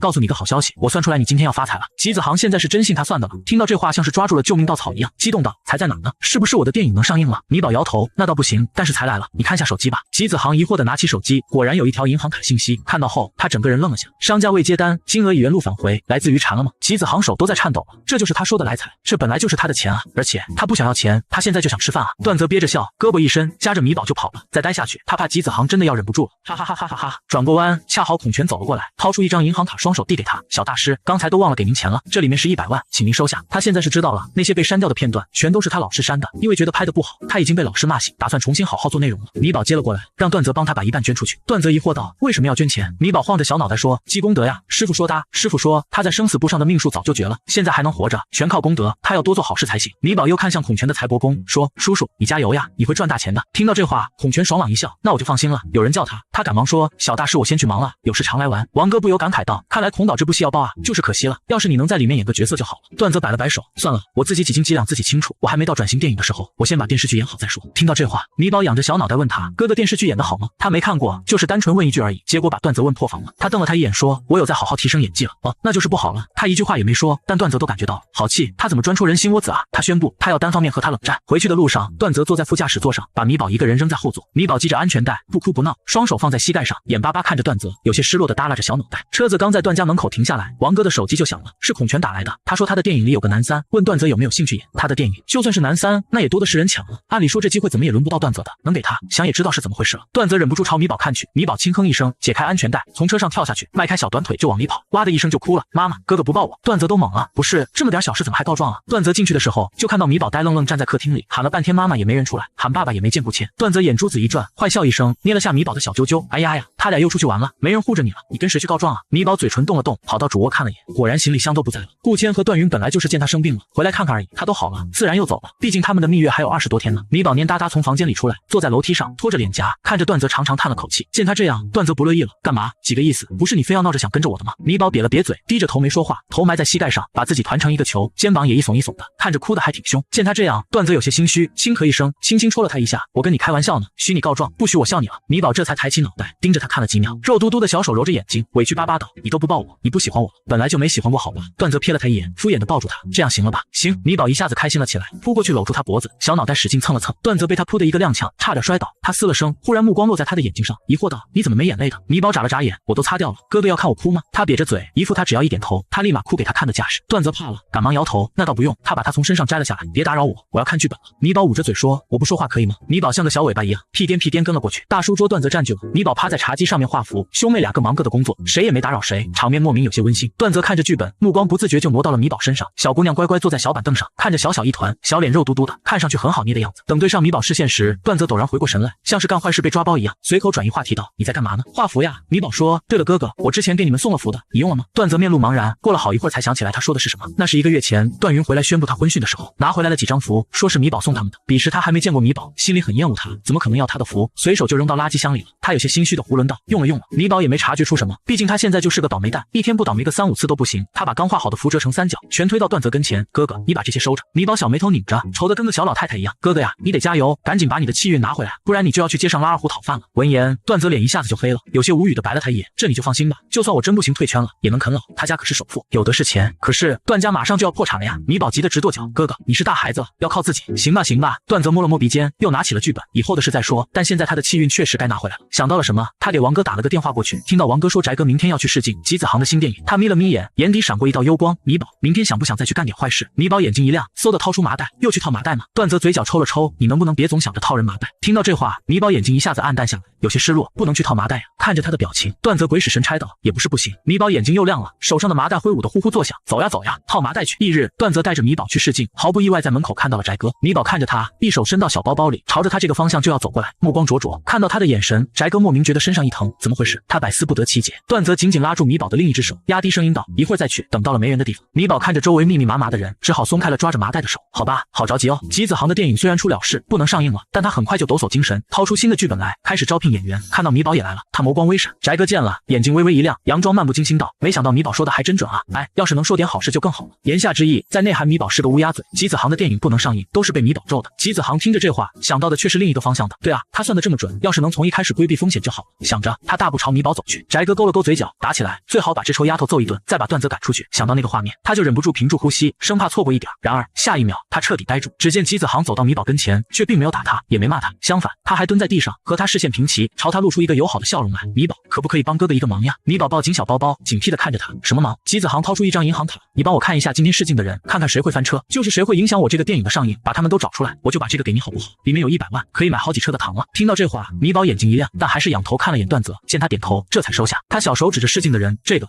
还有这个，他指了一连串，几乎把这里的人都指遍了，说他们都不是好人。说完，他喜滋滋把钱捐出去一半，拿着剩下的50万装进小包包里。这钱可真好赚啊！算上之前孔权给他的，他已经有100万了，妥妥的小富婆一枚。吉子航有些傻眼，来他这里试镜的基本上都是能叫得上名字的，他也清楚圈子里这些人的德行，没几个好人，真全都不要的话，他这电影也没法拍了。只是这种事，他也不知道该怎么和米宝解释，只能求助的看向段泽。段泽想了下，晃了晃米宝的小手手，说：“你再看看，只要不干大坏事，被抓去坐牢，或者是被封杀的就行了。”闻言，米宝眨了眨眼，那不孝顺，喜欢好几个小姐姐的也要。米宝嘟了嘟嘴，皱了下小鼻子，有些不高兴的吐槽道：“你们要求真低。”说着，他又重新把这些人全都看了一遍，想到了什么，摸了下额，师傅说他修出轮回眼了，不知道好不好用。想着，他来了精神，仔细盯着面前的人看，果然，他的眼前出现了一幅画面，他在房间里吃面粉，然后被警察叔叔抓走了。闻言，吉子航愣了下，吃面粉被抓走了，吃面粉也不犯法。米宝点头，对啊对啊，还有好多人呢，都被抓了，他也在里面。他指着他身旁的另一个人说。闻言，2个男演员都变了脸色，徐岩皱了下，你这是什么意思？段导，您也太胡闹了，找个小孩子来是干嘛？不想要我们就直说。其他人也看了过来，毕竟他们也听懂季子航的意思了，他居然把决定权交到了这个小屁孩手上，没这么羞辱人的。米宝眨巴着眼睛，只疑惑地看向段泽，奇怪道：“哥哥，为什么吃面粉也要被抓走呀？不可以吃生的吗？”面粉，段泽总觉得哪里不大对劲，把米宝拉到一旁，小声问道：“那个面粉长什么样子？”米宝想了下说：“白色的，放在一个小袋子里，他们一群人分那一小袋子，真穷啊，比爸爸都穷。”段泽脑海中却猛地炸开，白色面粉，小袋子的，那哪里是面粉？那分明就是他。倒吸一口凉气，认真地看着米宝：“你确定？”米宝点了点小脑袋：“当然确定呀。从面相上看，他确实有牢狱之灾，只不过不是现在，是很多年以后了。”段泽有些惊疑不定地看了眼刚才米宝指的2个人，啧了声，胆子可真大啊！他掏出手机，二话不说拨通了110。没多久，警察就来了，直接把徐岩他们带走了。看到警察，2人眼里这才闪过慌乱。吉子航震惊的瞪大眼睛，更让他震惊的是，警察的动作很快，检查结果很快就出来了，他们居然真的吸毒，在他们体内检测出阳性，还从他们家里搜出了毒。不光如此，他们的监控还没来得及删除，昨天但凡来了他家里的，全都被抓走了。一大早的，上班还不到1个小时，热搜上就频频出现新词条，看得正在上班的牛马们如鱼得水，开始吃瓜。而他们哪里知道，这一切都是来自于一个小姑娘。米宝还不知道发生了什么，拍着小胸膛骄傲道：“看吧，我算的是不是特别准？准得让人想揍他了。”翟哥使劲捏着拳头，眼里的嫉恨都快藏不住了。为什么什么好事都轮到他们头上了？他不甘心。正想着，米宝忽然朝他看了过来，乌溜溜的眼睛看着他，忽然就笑了。他从轮回眼中看到，他将来会去街上讨饭，哼哼，让他欺负他哥哥。一旁的吉子航深吸一口气，拍着米宝的肩膀认真道：“米宝，选人的事就交给你了，报不报的另说。他现在的要求就是能让电影顺利上映。”米宝拍着小胸脯，抬着小下巴：“放心吧，坏蛋哥哥，你下一部电影会挣很多钱的。”吉子航总算是露出了这几天的第一抹笑容。别人这么安慰他，他不信，但米宝说的，他信，毕竟这可是个小神算啊。米宝也没让吉子航的钱白花，果真从这一群人里找出了不少翻车的，就是可惜了，都是道德问题，没有犯法的。但米宝还是不高兴，鼓着腮帮子吓唬段泽：“哥哥，你要是干像他们那样的坏事，我就揍你。”米宝挥舞着小肉拳说。段泽撇了撇嘴，嫌弃道：“我才不会做那种事，他来圈子就是单纯为了发展事业的，谁有心思搞那些乱七八糟的？”米宝这才放下心来，他想用轮回眼看看他的未来有没有改变。结果还没等他看清楚，眼前忽然出现一道白光，一下子打中米宝。米宝咣当一下一屁股坐在床上，屁股还丢在地上弹了2下，把小姑娘都摔懵了。段泽见他刚刚还大杀四方呢，眨眼的功夫就摔成小傻子了，差点没忍住笑出来。他扑哧一声把米宝拉了起来：“你干嘛呢？”米宝捂着额头，晕晕乎乎靠在他身上，抱着他的腿，哇的一下就哭了，好疼，头疼眼睛疼全身都疼。段泽吓了一跳，赶忙把他抱起来检查一下，看米宝脸色有些发白，整个人看着也蔫蔫的，他不免有些担忧，要不去医院看看。听到这话，米宝一脸惊恐的摇了摇头：“不去，他不要打针，我休息一下就好了。”米宝靠在他怀里，满是对医院的抗拒和恐惧。吉子航也没想到会这样：“米宝，你没事吧？”米宝摇头：“没事，就是有点晕。”吉子航说：“剩下的没有犯法的了吧？那我就开始面试了。”米宝点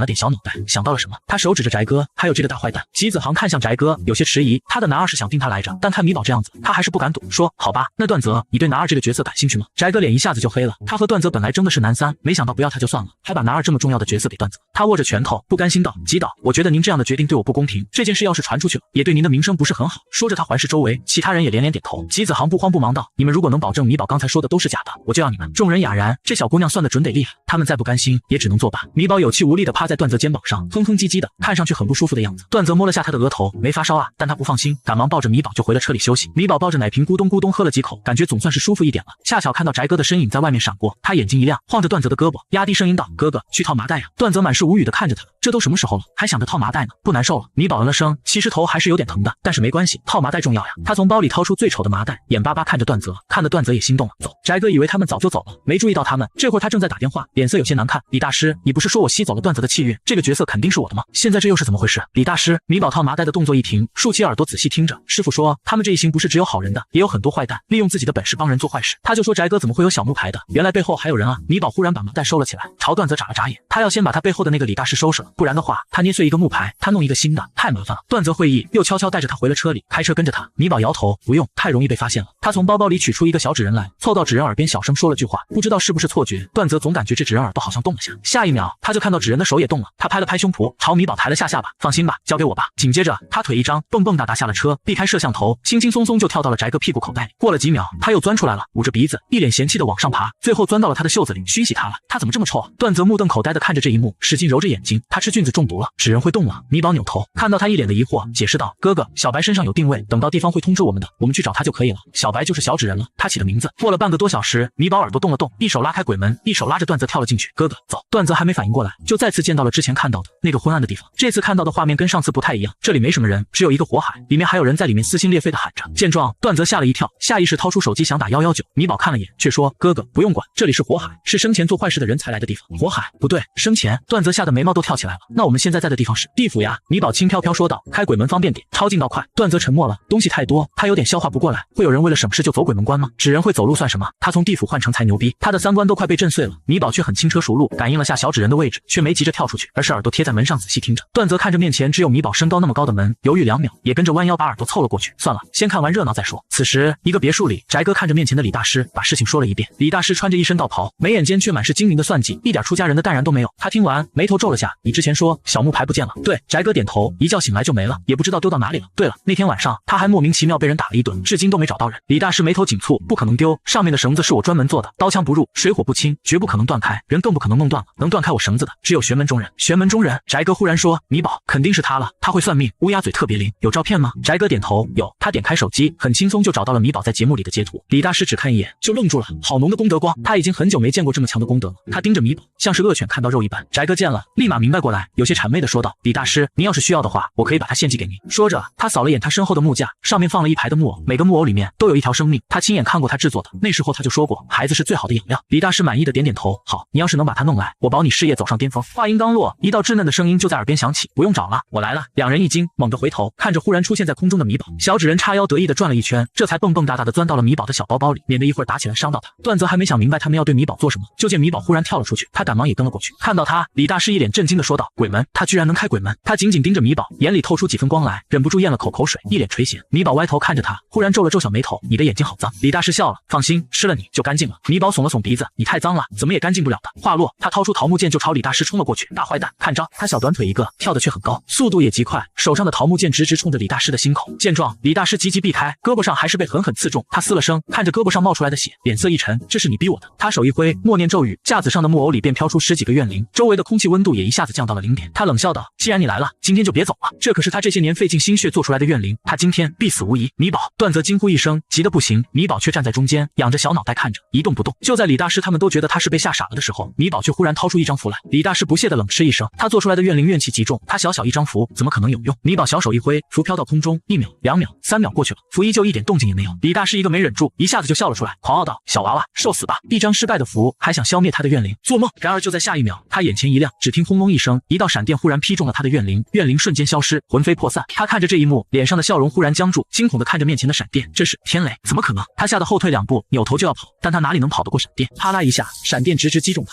他身子一僵，直挺挺倒在地上，魂魄消散前眼睛都大大睁着，不敢置信地看着米宝，他只是个小屁孩而已啊，为什么能召唤出天雷来？然而这个答案他永远都无法知道。翟哥也被这一幕吓傻了，下意识就想跑，然而天雷已经锁定了他，眼看就要把他给一起劈死了。米宝忽然说，天雷叔叔手下留人，哥哥的气运还在他身上没拿回来呢。段泽觉得他喊完了，雷都劈出去了，怎么可能因为他一句话停下？紧接着他就看到雷电硬生生转了个弯，劈在了翟哥一旁的地上，几个电花正好落在翟哥身上的小木牌上，小木牌瞬间就消失了，雷电也消失了，空中的天雷符也化成灰烬落了下来，落在米宝的小啾啾上。不知道是不是错觉，段泽总觉得看到了一只亮晶晶的手捏了下米宝的小啾啾，他目瞪口呆地看着这一幕，不是，你真就这么宠他的？来了来了，萌宝又来套麻袋了。米宝抬手摸了下脑袋，笑眯眯挥了挥手，天雷叔叔再见。说完他又看向翟哥，一秒变脸，使劲瞪着他。翟哥早在天雷劈过来的时候就倒在了地上，一脸惊恐地看着他。米宝轻哼一声，掏出麻袋一把罩住他的脑袋，哥哥上。段泽抽了抽嘴角，这种时候就用不着麻袋了吧？那可不行，仪式必须拉满。米宝眼睛亮晶晶地看着他，段泽只犹豫了1秒，拳头就落在了翟哥身上。欠揍的东西，居然还敢对米宝下手，还敢偷他气运，找死！翟哥疼得叫都叫不出来，因为米宝又把他嘴捂住了。他总算是知道之前是谁打他了，就是他们，知道就知道呗。米宝又不怕，等段泽打得手都累了，这才停了下来。他甩了甩手，警告地看了眼翟哥，再敢动米宝，我弄死你！米宝眼睛亮晶晶地看着他，段泽有些别扭地移开目光，他可不是护着他了，他就是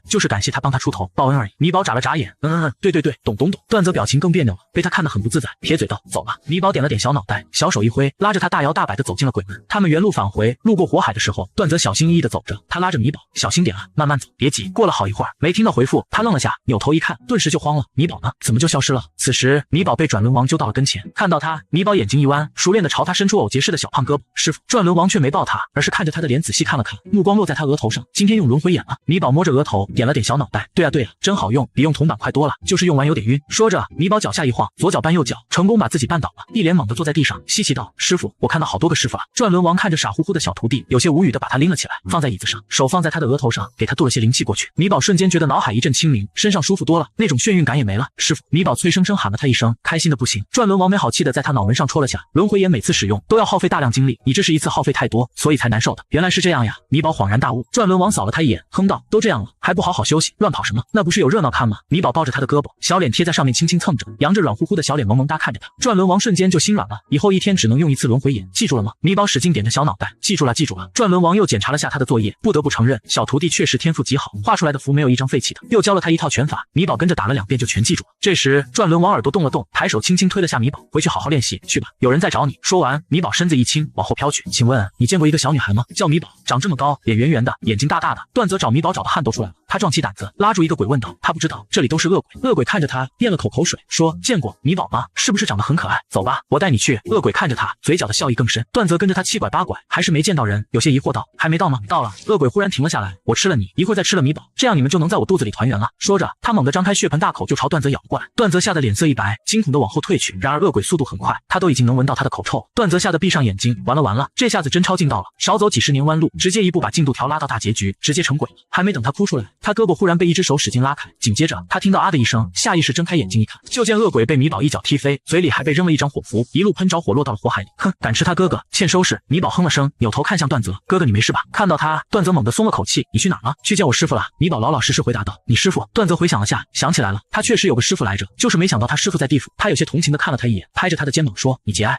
米宝一脸茫然地看着他，段泽叹了口气，很懂事的没有撕开小姑娘的伤心事，说走吧，该回去了。哦，米宝应了声，拉着他从鬼门出去，两人又回到了车上。见米宝已经好多了，段泽索性先去试镜了。说实话，他的演技一般般，不过他的形象跟男二挺贴的，再加上有米宝在，吉子航觉得段泽就相当于一个人质，有他在，将来剧组有什么事，他肯定会帮忙的吧。至于演技，找个老师给他一对一辅导就是了。这么一想，他利利索索定下了段泽，说明天上午10点有剧本研读会，你过来吧。明天啊？段泽愣了下，低头看着米宝，他妈也不在家，没人照顾米宝了呀。想到了什么，他眼睛一亮，对了，大哥二哥有时间啊，让他们来带米宝好了。回家的路上，段泽就把这事和米宝说了，不成想米宝小身子抖了下，小心翼翼地问道，哥哥，我们那天在医院见到的是谁啊？他迷迷糊糊记得哥哥也叫那个医生哥来着。那个啊，是二哥，叫段景，他是咱家脾气最好的人了，肯定能照顾好你的。听到这话，米宝使劲摇着小脑袋，脸上的抗拒毫不掩饰，两只手也一个劲儿地摆着，不要，哥哥，我不需要人照顾，我自己能照顾好我自己的大。那不行，把你一个人扔家里，妈回来还不得揍我。段泽也不答应，想了下，他说，那要不大哥是个警察，就是吧。他性子有点冷，小孩见到他就哭。还有个姐叫段宁。说到这里，他撇了撇嘴，有些嫌弃，他这个人简直就不像个女的，天天冷着一张脸，凶得很。你要哪个？闻言，米宝毫不犹豫道，要姐姐。段泽扫了他一眼，啧了声，真没眼光，选中了最差的答案。才不是呢，只要不是那个医生哥哥，就什么都好说了。想到段景想给他打针，他就抖了下，抱住胖乎乎的自己，那么长的针打着多疼啊！见他态度坚决，段泽也不再多说什么。第二天，他去剧组之前，先把米宝送到了公司。一路上，米宝拉着他的手，叮嘱他一定要好好工作，得到观众们的喜欢，这样他才能拿回契约。段泽听着，使劲点头，只是视线总往外看，有些心不在焉。眼看着车在段氏门口停了下来，他打了个哆嗦，没进去，把米宝交给前台，就一溜烟跑了。前台已经见怪不怪了，毕竟三少爷经常被大小姐揍，跑快点也正常。不过段家什么时候多了个小姑娘？他低头看着米宝，有些好奇。米宝也看着他，冲他露出一个笑容来，又乖又萌。前台小姐姐被蒙了一脸，带着他上了电梯，到了最顶层，刚要过去，忽然电话响起，有贵客来，要他下去接待一下。他赶忙应下，和米宝说，小姑娘，你往前走，看到总裁休息室直接进去就行了，段总在开会呢，一会儿就过来了。米宝乖乖点了点小脑袋，好的，谢谢姐姐。说完转身，大摇大摆地朝着他刚才指的方向走去，然后忽然想起他不识字来着，总裁休息室怎么写啊？他茫然地在原地站了会儿，忽然想到了一个办法，数字数呀，找5个字的就对了。于是他大摇大摆地走到一扇门前，看着上面的字1 2 3 4 5，没错了。他自信满满地推开门走了进去，有些得意地晃了晃脑袋，他可真聪明。休息室很大很干净，米宝环视一周，没有乱动，乖乖坐在沙发上，掏出黄纸和朱砂画了起来。时间1分1秒的过去，米宝画得很投入，直到电脑一直在响，米宝这才抬起脑袋来。他凑过去看了眼，就见屏幕上有3条线，红的、绿的和蓝的，上面还有很多数字一直在动。米宝一脸茫然地眨了眨眼，走出去喊人来，但找了一圈都没有人，他只好重新回来，好奇地看着电脑屏幕。他自然是看不懂的，但能从变动的数字中感觉到财气的流失与进入。他忍不住伸出小胖爪在上面点了下，这个是财气最多的。他又好奇地点了其他几个，都是财气很足的，还有一些财气流失的。他皱了皱小鼻子，有些嫌弃，小胖爪无意间一扒拉，就见那个不见了。他咦了声，趴在桌上仔细玩了起来。这个财气聚点点点，这个财气散划开，玩了好一会儿，剩下的只有财气聚集的。米宝不由眨了眨眼，好玩，就是眼睛有点酸。他从桌上跳下来，跑到沙发上闭着眼睛休息。这时段宁推门走了进来，面上没什么表情，助理跟在后面，大气都不敢出一下。刚才他们去参加招标会，但不知道怎么回事，对家公司居然提前知道了他们的底价，随后以低于他们10万的价格抢走了价值10亿的项目。最重要的是，对方的方案和他们高度相似，答案很明显，他们这里出了内奸，可是这些核心内容只有公司的几个高管和心腹知道啊。助理悄悄看着段宁，只见他面无表情地坐在那里，头发干脆利落地挽起，一张精致的面容不喜不悲，低头看着文件。过了一会儿，他才终于抬起头来，说今晚有什么安排？助理愣了下，见他眉头微蹙，总算是回过神来，赶忙回答道，今晚约了天成的刘总，天成就是抢走他们项目的人。助理小心翼翼地问道，段总需不需要推掉酒局？不用。段宁神色淡淡，行程照旧，出去吧。是。助理应声出去了，又看了眼手机，咦，段总怎么忽然买了这么多夕阳产业的股票，还把几只涨势很好的卖出去了？奇奇怪怪，但这个时间他也不敢多问，段总这么做肯定有他的道理，总不可能是别人买的吧？谁敢去段总办公室啊？段宁指尖轻点着桌面，拿出一张照片来，上面的都是这次参与项目的人，他的视线从他们身上一个个划过，那间会是谁呢？他一只嫩白的小胖手忽然伸了过来，指着照片上的一个人，脆生生说道。段宁眉头一动，有人。他低头一看，正对上一张肉乎乎的小脸。你是谁？他开口问道。米宝朝他露出一个萌萌哒的笑容，姐姐，我是米宝呀。米宝，顾谦带过来的女儿，刚才段泽给他发消息了，说他要去拍戏，让他带一下米宝，人都给他送过来了。他捏了捏眉心，看着米宝，随口口道：“不是让你去休息室等我吗？”米宝茫然的歪头看着他，这里不是休息室吗？他指着牌子上的总裁办公室，掰着小胖手指头上说：“总裁休息室5个字，没错呀。”段宁一噎，垂眸看着他，对这个新妹妹有了初步的印象。小文盲一个，一大一小对视了几秒，还是段宁先移开了视线，他的目光落在照片上，问道：“你刚才说他怎么了？”米宝凑过来，看着刚才他指的人说：“他是坏蛋呀，而且他的财帛宫位置有一笔黑色的财气，这是不义之财。”这说辞怎么听着哪里怪怪的？段宁有些诧异的看了眼米宝，这小孩怎么还神神叨叨的？他也没把米宝的话放在心上，反正上面的所有人他都是要调查的。他把照片收了起来，随口道：“我要工作了，没时间照顾你。”他本来是想把他送回家让保姆带，没想到米宝立马说：“不用照顾他，我可以自己照顾自己，不会打扰姐姐的。”小姑娘眨巴着眼睛看着他，段宁原本想说的话也有些不忍心说出来了，他把话咽了下去，点了下头。好，米宝说到做到，迈着小短腿跑到茶几边，又开始画符了。吃完午饭后，他下午又拿出一本画册，照着上面的手势，指尖掐诀。小胖手还挺灵活，见他还挺乖，段宁也就全身心投入到了工作当中，一直到晚上下班时间，助理过来，他才注意到时间已经不早了。他扭头看了眼米宝，就见小姑娘趴在沙发上，跟个小咸鱼一样，泪眼汪汪的看着他，委屈巴巴的捂着咕噜噜叫的肚子说：“姐姐，饿，要饭饭。”这会儿已经快7点了，午饭是12点吃的，确实该饿了。他看了眼时间，沉吟片刻，走吧，带你去吃饭。米宝立马一个鲤鱼打挺，嗖的一下就跑到他跟前，自然而然的牵住他的手：“姐姐快走吧，我都要饿扁了。”一路上，米宝都拉着段宁的手没放开，胖乎乎的小身子也紧紧挨着他，小脑袋靠在他胳膊上。段宁忍不住看了好几眼，眉头微拧，这小孩这么自来熟的吗？不过心里莫名的没有抗拒。米宝抱着他的胳膊不想撒手，小鼻子动了动：“姐姐好香，比哥哥好闻多了，还长得好看，他喜欢姐姐。”很快，他们就到了订好的饭店，同行的还有公司的几个高管，好奇的看着米宝。不过见段宁没有介绍的意思，他们也就没问了。对方已经先一步到了，一看到段宁，刘总就站了起来，笑眯眯伸出手：“段总好气度啊，我还怕你今天不愿意和我吃饭了呢。”段宁微微一笑：“刘总说笑了，蛋糕这么大，段氏不可能独占，还没恭喜刘总拿下大单，今天这顿饭必须得来。”米宝就不那么会掩饰了，从一进来就一直盯着他，小眉头紧紧拧着，就差把不喜欢他写在脸上了。刘总也注意到了他的视线，好奇道：“段总，这位是一个妹妹。”段宁随口道。米宝晃了晃他的手，似乎有话要说，急得不行，憋得小脸都红了。他想说：“姐姐，就是这个大坏蛋，偷你钱。”段宁却捏了下他的脸，让服务员送了个儿童座椅过来，把他抱上去的时候，轻声在他耳边说：“别急，先吃饭。”米宝眨了眨眼，看他这样，重重点了点小脑袋。以前爸爸跟他这么说的时候，后面的事就都能自己解决，那他就放心了。米宝拿着筷子，嗷呜嗷呜就吃了起来，吃的嘴上都沾着米。等吃个半饱，他的动作才慢了一些，眼睛乌溜溜的盯着他们，转来转去。这里就2个大坏蛋，一个是刘总，一个就是照片上的那个人，叫钟德海。段宁还叫他小姨夫。刘总从段氏手上抢走了单子，得意的不行，听得段氏的人火气都有些大，一个个憋屈的不行。刘总满意的盯着这一幕，被段氏压了这么多年，总算是让他扬眉吐气了。这还只是个开始而已。他扫了眼钟德海，两人交换了个眼神，心照不宣的移开视线。酒过3巡，刘总开始指指点点了：“段总啊，你说你一个女孩子当个贤妻良母多好，就该早点结婚生孩子。商场是我们男人的地盘，你个女人凑什么热闹？”段宁眼神已经冷了下来，刘总依旧没发现，继续道：“就像我老婆，大学一毕业就跟了我，都给我生了5个孩子了，还怀了第6个，每天回家有孩子陪着，这才热闹啊。”他一脸得意。米宝仰着小脑袋看着他的脸，忽然说道：“可是你命里无子呀。”这话一出，全场寂静。刘总皱眉看着米宝：“你什么意思？”米宝晃着小脚丫，吸溜了口酸奶，这才指着他子女宫的位置说：“你命里没有孩子的呀，你哪里来的6个孩子呀？”闻言，众人面面相觑，默默盯着刘总的头顶，看到没，有点绿啊。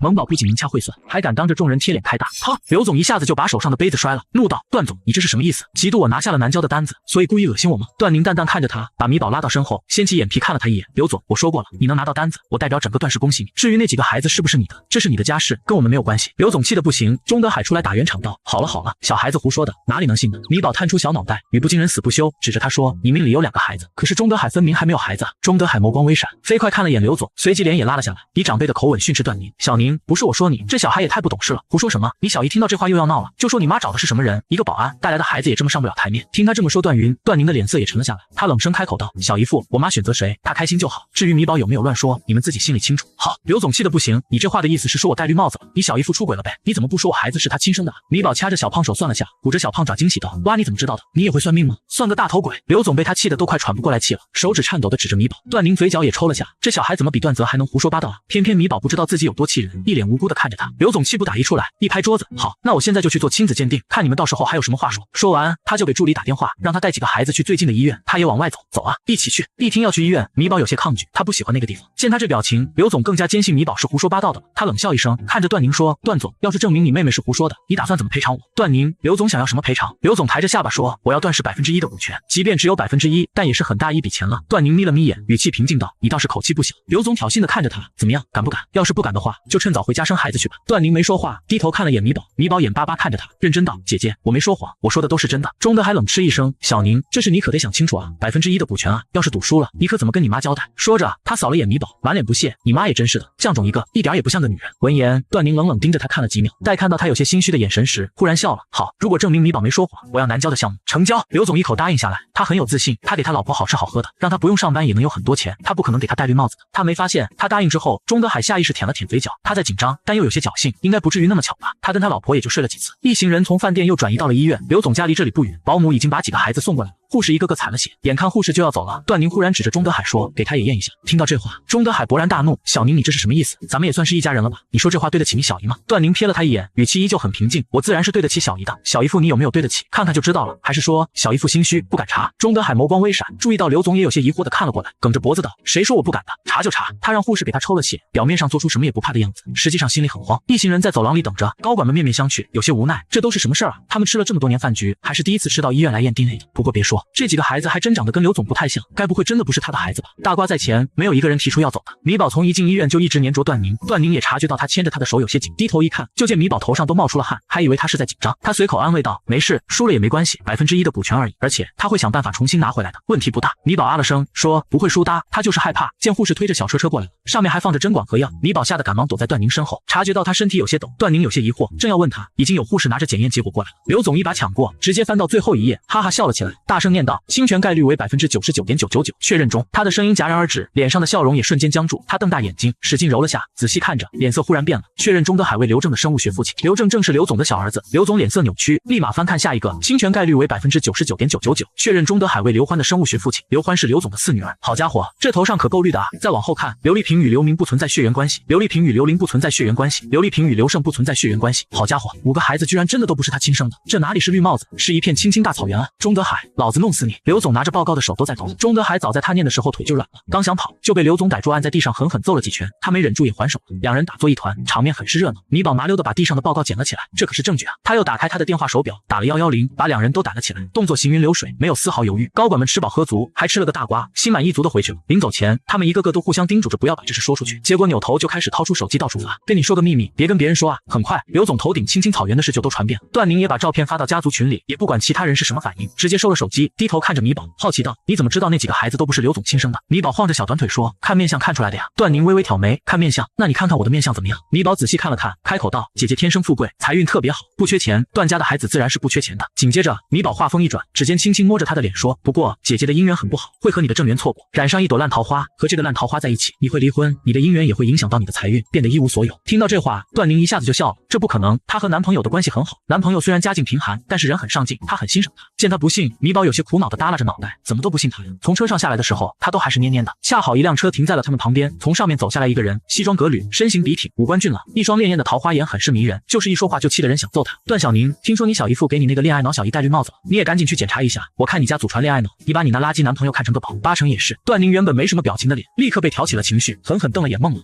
米宝这一天下来，还是第一次看到他情绪这么外露的样子，踮着脚尖探着小脑袋看了眼孟朗，哇了声，忽然有些兴奋的晃着段宁的手：姐姐，他就是你的正缘。段宁脚步一顿，孟朗也有些疑惑的看了过来，什么正缘？米宝正要说话，段宁就率先开口道：小孩胡说八道的。说完就拉着米宝回家了，家门咣当一下摔上。孟朗微微挑眉，啧了声，想到他那么护着他的男朋友，不由有些烦躁，从小到大眼神都不好。姐姐，我没算错，你相信我。米宝抱着段宁的手认真道。段宁不信，她说她男朋友不是好人，她不信；说孟朗是她正缘，她更不信。她和孟朗从小一起长大，两个人只要凑在一起，就没有不打架不吵架的时候。孟朗完全就是她的仇人，她死都不想和他在一起，他是她的正缘，怎么可能？这话以后别说了。她开口说道。米宝张了张嘴，见他表情不是很好，只好把话咽了下去。见状，段宁缓了缓表情，深吸一口气，抱歉，是我反应太大了，吓到你了。米宝瞬间露出笑容，很快又收敛了，眼睛咕噜噜转了转，鼓着腮帮子说：我生气了，姐姐要是给我讲故事哄我睡觉，我就原谅你了。小人精，段宁都被他给气笑了。走吧。米宝眼睛一亮，开心的看着他，笑得合不拢嘴。洗完澡，米宝裹着粉嫩嫩的小浴袍赖在段宁怀里，咂巴着小嘴，没多久就睡着了。小丫头身上热乎乎的，段宁推了下，没推开，扭头看着她的小脸，只觉困意席卷而来，难得没熬夜，很快就睡着了，一夜好眠。米宝却没睡好，做了一晚上的噩梦，梦里他看到段宁和一个男人结婚了，那人一看面相就知道是很会伪装的人，表面是个很有志气的君子，实际上就是个想吃软饭又不肯承认的渣男。米宝急得不行，拉着段宁的袖子不让他结婚，可是段宁根本就看不到他。米宝气得直踹渣男，结果踹了个空，眼前白光一闪，面前的画面又换了，又是下雪天，段宁瘦骨嶙峋，神色憔悴，站在高楼上一跃而下。不要！身后有个男人狂奔而来，试图抓住他，整个身子全都飞了出去，也没抓住。好在在半空中总算是抓住了，他把他紧紧抱在怀里。段小宁，你敢！段宁不敢置信地看着他，然而为时已晚，砰！两人砸在地上，如同绽放在雪地里的玫瑰，炙热而凄凉。姐姐，段宁睡得正香，就听到旁边有抽噎声传来，他迷迷糊糊睁开眼睛，扭头就看到米宝哭得稀里哗啦的，小孩坐在他身旁，一边看着他，一边吧嗒吧嗒流着眼泪，眼泪糊了一脸，哭得段宁以为自己都死了。他瞬间惊醒，猛地坐了起来，你怎么了？米宝一下子扑到他怀里，哇的一声就哭了。姐姐你别跳，你别嫁给他，呜呜。小姑娘哭的那叫一个伤心。段宁听得哭笑不得，不过就是瞬间聊了几句，结果他就惦记了一晚上。好了，没事了，我不嫁人好了吧？他无奈的哄道。米宝抱着他哭个不停，好半晌才闷闷说道，我不喜欢下雪了。他以前喜欢堆雪人和滑雪，现在一点也不喜欢了。段家破产是在下雪天，姐姐跳楼也是在下雪天，下雪天一点也不好。好，不喜欢下雪天。段宁顺着他的话哄道。米宝紧紧抱着他，过了好一会儿，情绪这才总算是被安抚下来了。他看着吹冷风的空调，暗暗捏了捏小拳头，没关系，现在还是夏天，来得及。他决定好了，他要拆散姐姐和渣男，他要当一回王母，把渣男扔到忘川河里去，再也见不到姐姐。米宝壮志凌云，说干就干，醒来后寸步不离的跟着段宁，又跟着他去了公司，走到哪跟到哪。段宁站在卫生间门口，低头看着跟了他一天的小尾巴，有些头疼。米宝，我要上厕所。米宝乖乖站在那里，姐姐你上呀。他又没不让他上，一大一小僵持了一会儿，最后还是段宁妥协了，面无表情的进了隔间。眼见米宝还要跟进来，他快速关上门，说不许进来，外面等着。哦，米宝小脚丫子一顿，停了下来。等段宁出来的时候，一推开门就看到了米宝乖乖站在原地，胖乎乎的手指头戳来戳去，一双圆溜溜的眼睛很是讨喜。要是没那么粘人就更好了，奇怪，明明昨天还没那么粘人的呀，今天这是怎么回事？他百思不得其解，索性也随他去了。开会的时候，米宝也跟着。米宝掏出小板凳，坐在走廊里，没有走远，拖着肉嘟嘟的小脸蛋，一直盯着办公室的方向。哼，他才不会让大渣男靠近姐姐呢。想到了什么，米宝点开电话手表，悄悄给顾谦发了个消息，说了这件事。此时顾谦那边正是晚上，他还没睡，听到米宝的话时，瞬间坐了起来，表情有些凝重。段云听了，眉头也皱了起来。阿谦，米宝这梦真的会发生吗？顾谦也拿捏不准，他知道自家小闺女从小就有特殊的本领，算命、卜卦、看相，他从来没有说错过，但他做梦是这几天才有的，他也不确定。想了想，他说先查一下小宁的男朋友吧，没事最好，真有事也能及时阻止。也是，段云向来不会太干涉孩子的事，但如果真的会这么严重的话，那他必须要出手了。顾谦却想到了另一件事，又是下雪天，段宁就算是被渣男骗，段家那么大的企业，瘦死的骆驼比马大，不至于让他走到跳楼自杀的地步。而且根据段云的描述，段宁心性坚韧，也并不是一个遇到点挫折就会想不开的人，除非那个时候他们已经自身难保，管不了他了。段宁心灰意冷，这才会跳楼的。那是会发生了什么事呢？顾谦脑海中第一时间浮现出了米宝的上一个梦，段家破产。如果是这样的话，一切都说得通了。家里破产，丈夫背叛，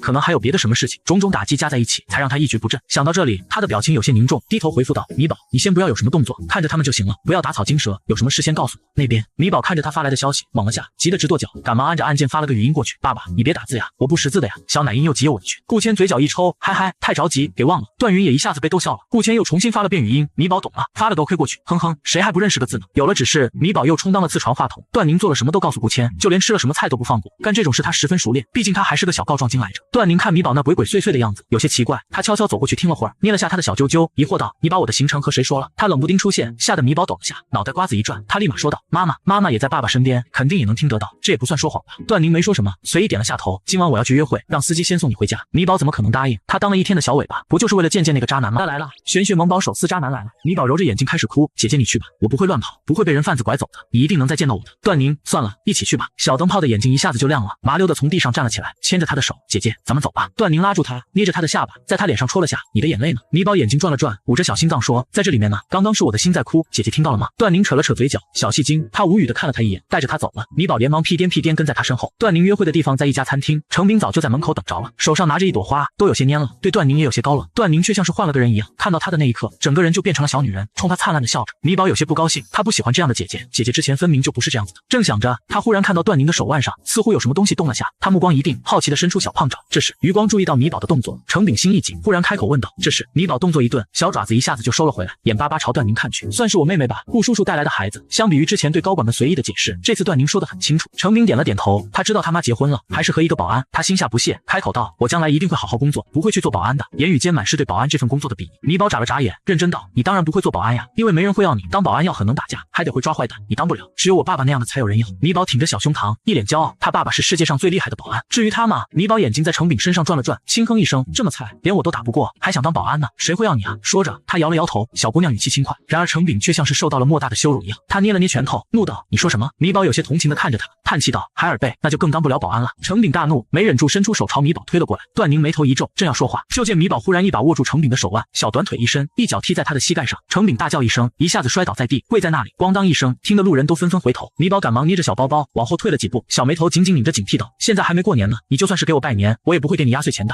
程炳气不打一处来，就算是过年，他也不可能给他磕头拜年啊，他算是个什么东西？然而他疼得说不出话来，有些恼怒的看了眼段宁：“你不管他，管什么？他自己嘴贱，还先动手想打孩子，活该。”段宁心里这么想着，嘴上却对着米宝说：“道歉。”声音很冷。这话出来的时候，他自己都愣了下。米宝听着这话，有些惊讶，随即眼睛一下子就变得雾蒙蒙的，委屈道：“我不，他坏。”程炳还在抱着腿喊疼，段宁心里有些烦，他一个小孩子，力气能有多大？装什么呢？不成想，话一出口，又变成了：“你打人还有理了，就知道你爸那样的人教不好你。”这话说出来，他自己都觉得惊讶，他怎么会说这么尖酸刻薄的话？还是对米宝，他还只是个孩子啊！米宝眼里的水珠一下子就多了，倔强的挂在眼眶里，要掉不掉，看得人心疼的不行。段宁的心也不由得紧了下，刚想说话，就感觉心脏揪了下，嘴上不受控制的说道：“再不道歉，就跟你爸一起滚出段家！”啪嗒，米宝的眼泪一下子掉了下来，很快半张小脸都哭湿了，嘴唇抖了抖，到底没忍住，哇的一下就哭出来了。姐姐也坏。说完扭头就跑了。段宁正想追上去，程炳就拉住了他。他看了眼米宝的小身影，明明心里是想去追他的，但脚却偏偏走不动一步。孟朗一出来，就看到有个圆滚滚的小团子缩在角落里，面对着墙，只能看到一个背影，肩膀一耸一耸的，看上去像是在哭。他本来不是爱多管闲事的人，却莫名觉得这背影有些熟悉，走过去一看，眉头微挑，是他。米宝哭得正伤心，忽然感觉自己的小啾啾被人轻轻拽了下，一道声音在头顶响起：“小屁孩，自己一个人蹲这儿哭什么呢？”米宝泪眼朦胧的抬起头，看到孟朗，哭得更伤心了，扭过头一把抱住他的腿，小胖脸埋在上面蹭了蹭。孟朗脸一黑，正要偷偷把鼻涕蹭他裤子上的小屁孩踢飞，就听米宝委屈巴巴道：“姐夫，姐姐欺负我。”孟朗的动作瞬间就没了，他拎着米宝的后衣领把人提溜起来，抱着他，嘴上嫌弃道：“谁是你姐夫？”手却诚实的拿出手帕轻轻给他擦着，只是刚擦干净，米宝的眼泪就又流下来了。孟朗啧了声，跟段小宁一个样。段宁小时候也是喜欢找个角落哭，但他一般会在自己房间藏起来，也不会和人告状，每次都说是沙子进眼睛了，还不如这小丫头呢，会哭会告状，这才惹人疼呢。他给米宝擦着眼泪，随口问道：“你姐呢？”说起段宁，米宝瘪了瘪嘴，眼泪流得更凶了，委屈巴巴道：“姐姐和大坏蛋在一起，为了他凶我。”听到这话，孟朗神色一顿，又跟程炳在一起，他在哪呢？我倒要看看他的恋爱脑能做到什么程度，为了那么个男人，居然凶小孩子，可真有出息啊！米宝小胖爪一指，在那里，他眼巴巴看着孟朗，姐姐的正缘一看就很能打的样子，最重要的是，他对姐姐是真心的。米宝挥舞着小拳头说：“姐夫加油，把姐姐抢回来。”孟朗翻了个白眼，谁稀罕？我又不喜欢段小宁，抢她做什么？话是这么说，但从没不让米宝叫他姐夫。米宝歪着小脑袋看着他，小胖爪拍着他的肩膀：“